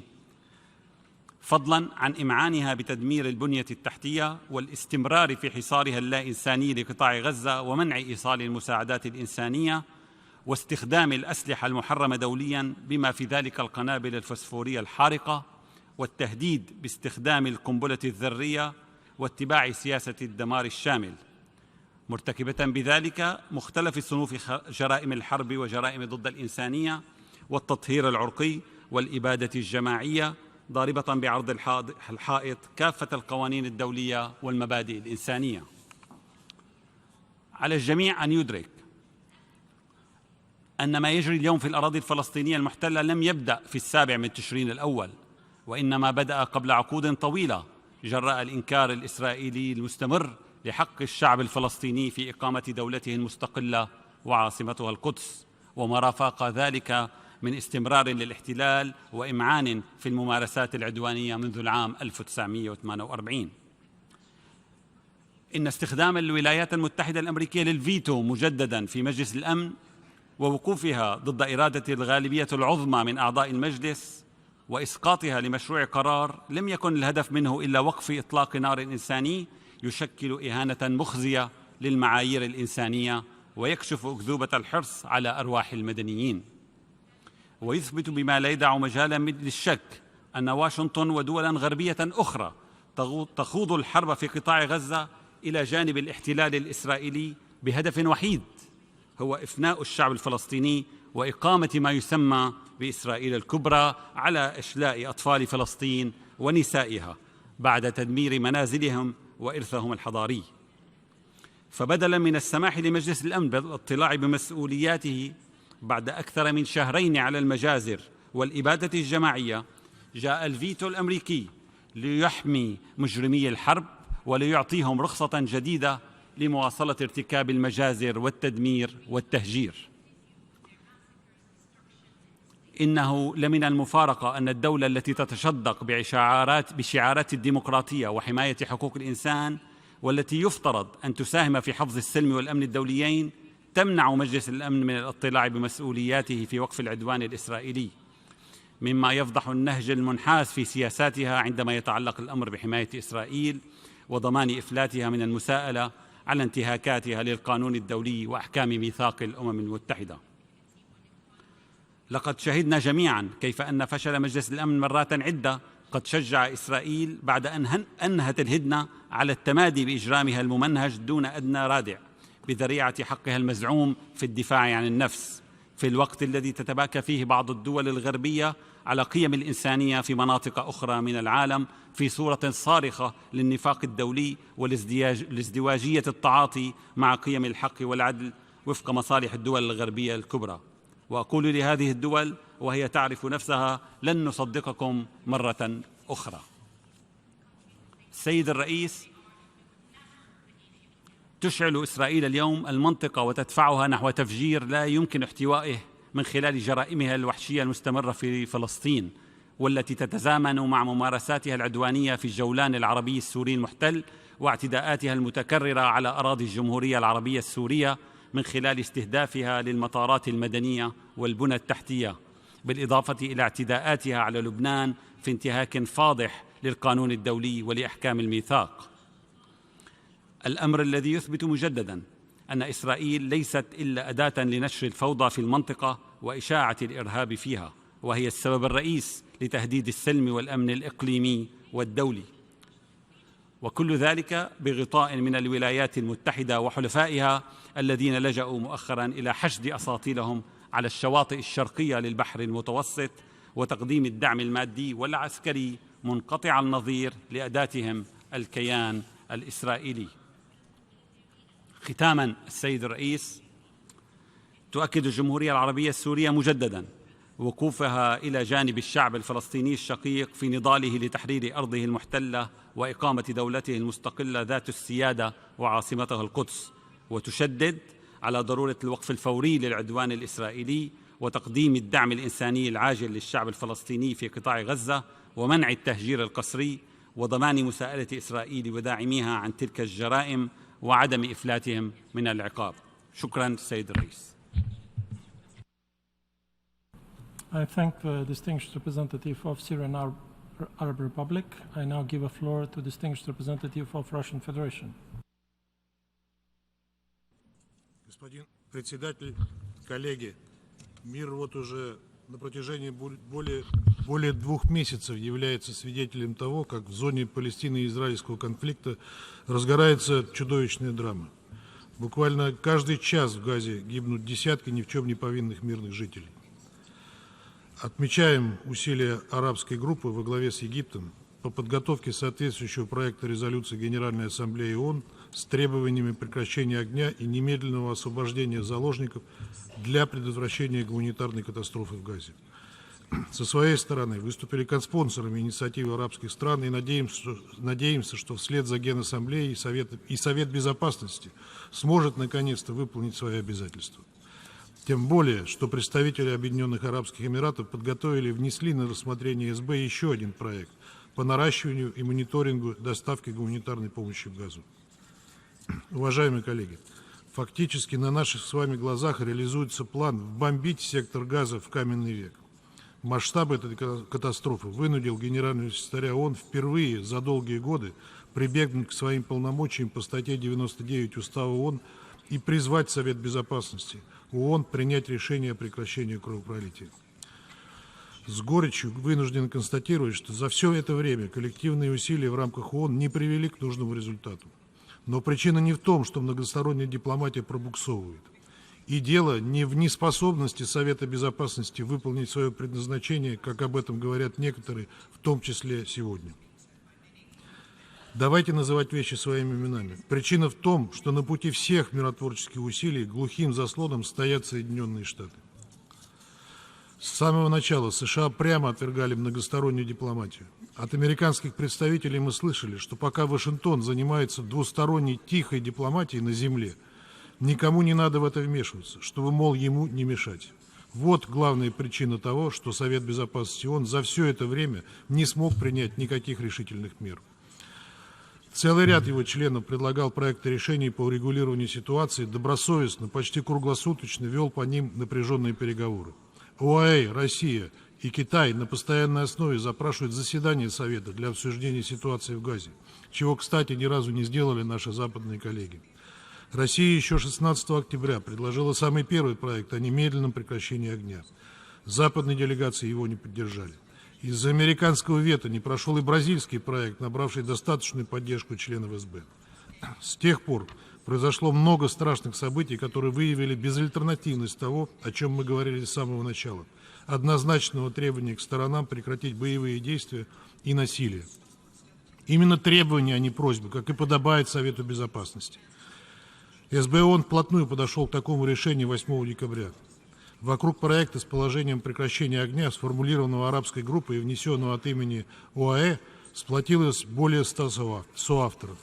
Короткий, простой и жизненно важный документ, как его охарактеризовали авторы из делегации Объединенных Арабских Эмиратов, содержал также требования гуманитарного доступа и освобождения заложников, то есть подтверждал необходимость полного и неукоснительного соблюдения норм международного гуманитарного права, прежде всего по защите гражданского населения в условиях вооруженного конфликта. Иными словами, текст содержал все то, о чем в своем беспрецедентном обращении в СБ просил генсекретарь. Мы высоко оцениваем усилия Абу-Даби по подготовке и продвижению данного документа, мужественную и последовательную линию эмиратских коллег. В итоге их проект получил поддержку 13 членов Совета Безопасности. Однако США вновь, как и 18 октября, выгораживая своего главного ближневосточного союзника, заветировали решение СБ, а Великобритания не нашла в себе смелости оставить Вашингтон в одиночестве и воздержалась. Итог таких шагов англосаксонского тандема – продолжение чудовищного кровопролития, новые тысячи погибших и катастрофические разрушения. Заветировав призыв к прекращению огня, американская сторона фактически выдала лицензию на убийство и теперь несет всю полноту ответственности за каждую новую жертву конфликта в Газе. Делить эту вину с ними остальные члены Совета Безопасности ООН и члены ООН в целом не должны. Уважаемые коллеги, я только что вернулся из поездки ряда членов Совета Безопасности и новых членов СБ на контрольно-пропускной пункт Рафах, организованный ОАЭ и Египтом. Там мы имели возможность пообщаться с местными властями, сотрудниками египетского и палестинского Красного полумесяца, представителями БАПОР и страновой команды ООН, НПО, посетить госпиталь в Эль-Арише и пообщаться по видеосвязи с сотрудниками полевого госпиталя Объединенных Арабских Эмиратов в Газе, побывать на опреснительной станции, построенной Эмиратами на границе с сектором, ну и, естественно, посетить КПП «Рафах». Эта поездка позволила нам лучше представить, что происходит в анклаве. Покалеченные дети в больнице, мать с ампутированными конечностями, потерявшая всю семью, но родившая ребенка, сотни готовых к отправке грузовиков с гумпомощью, которые ждут многочисленных проверок в Египте, Израиле, а потом снова в Египте, а потом по каплям пропускаются в Газу. В секторе ужасающая гуманитарная катастрофа, и с каждым днем-то становится все хуже. Хотя представить, что может быть хуже того, что сейчас, невозможно. Ото всех наших собеседников мы слышали только одно. Необходимо прекращение огня. Необходимо остановить эту бойню. Мне на память приходит блокада Ленинграда нацистами во время Второй мировой войны, которая длилась почти 900 дней и унесла в результате бомбардировок и голода жизни более чем 1 миллиона ленинградцев. Неужели Газе уготована такая же судьба? Невозможно себе представить, что это происходит в наше время. Благодарю вас. I thank the distinguished representative of Russian Federation. We have heard the last speaker in explanation of vote after the vote for this meeting. We shall hear the remaining speakers in explanation of vote after the vote on Friday, 15th of December at 3 p.m. in this hall, to be followed by the resumption of the debate on agenda item 5. The meeting is adjourned. Thank you.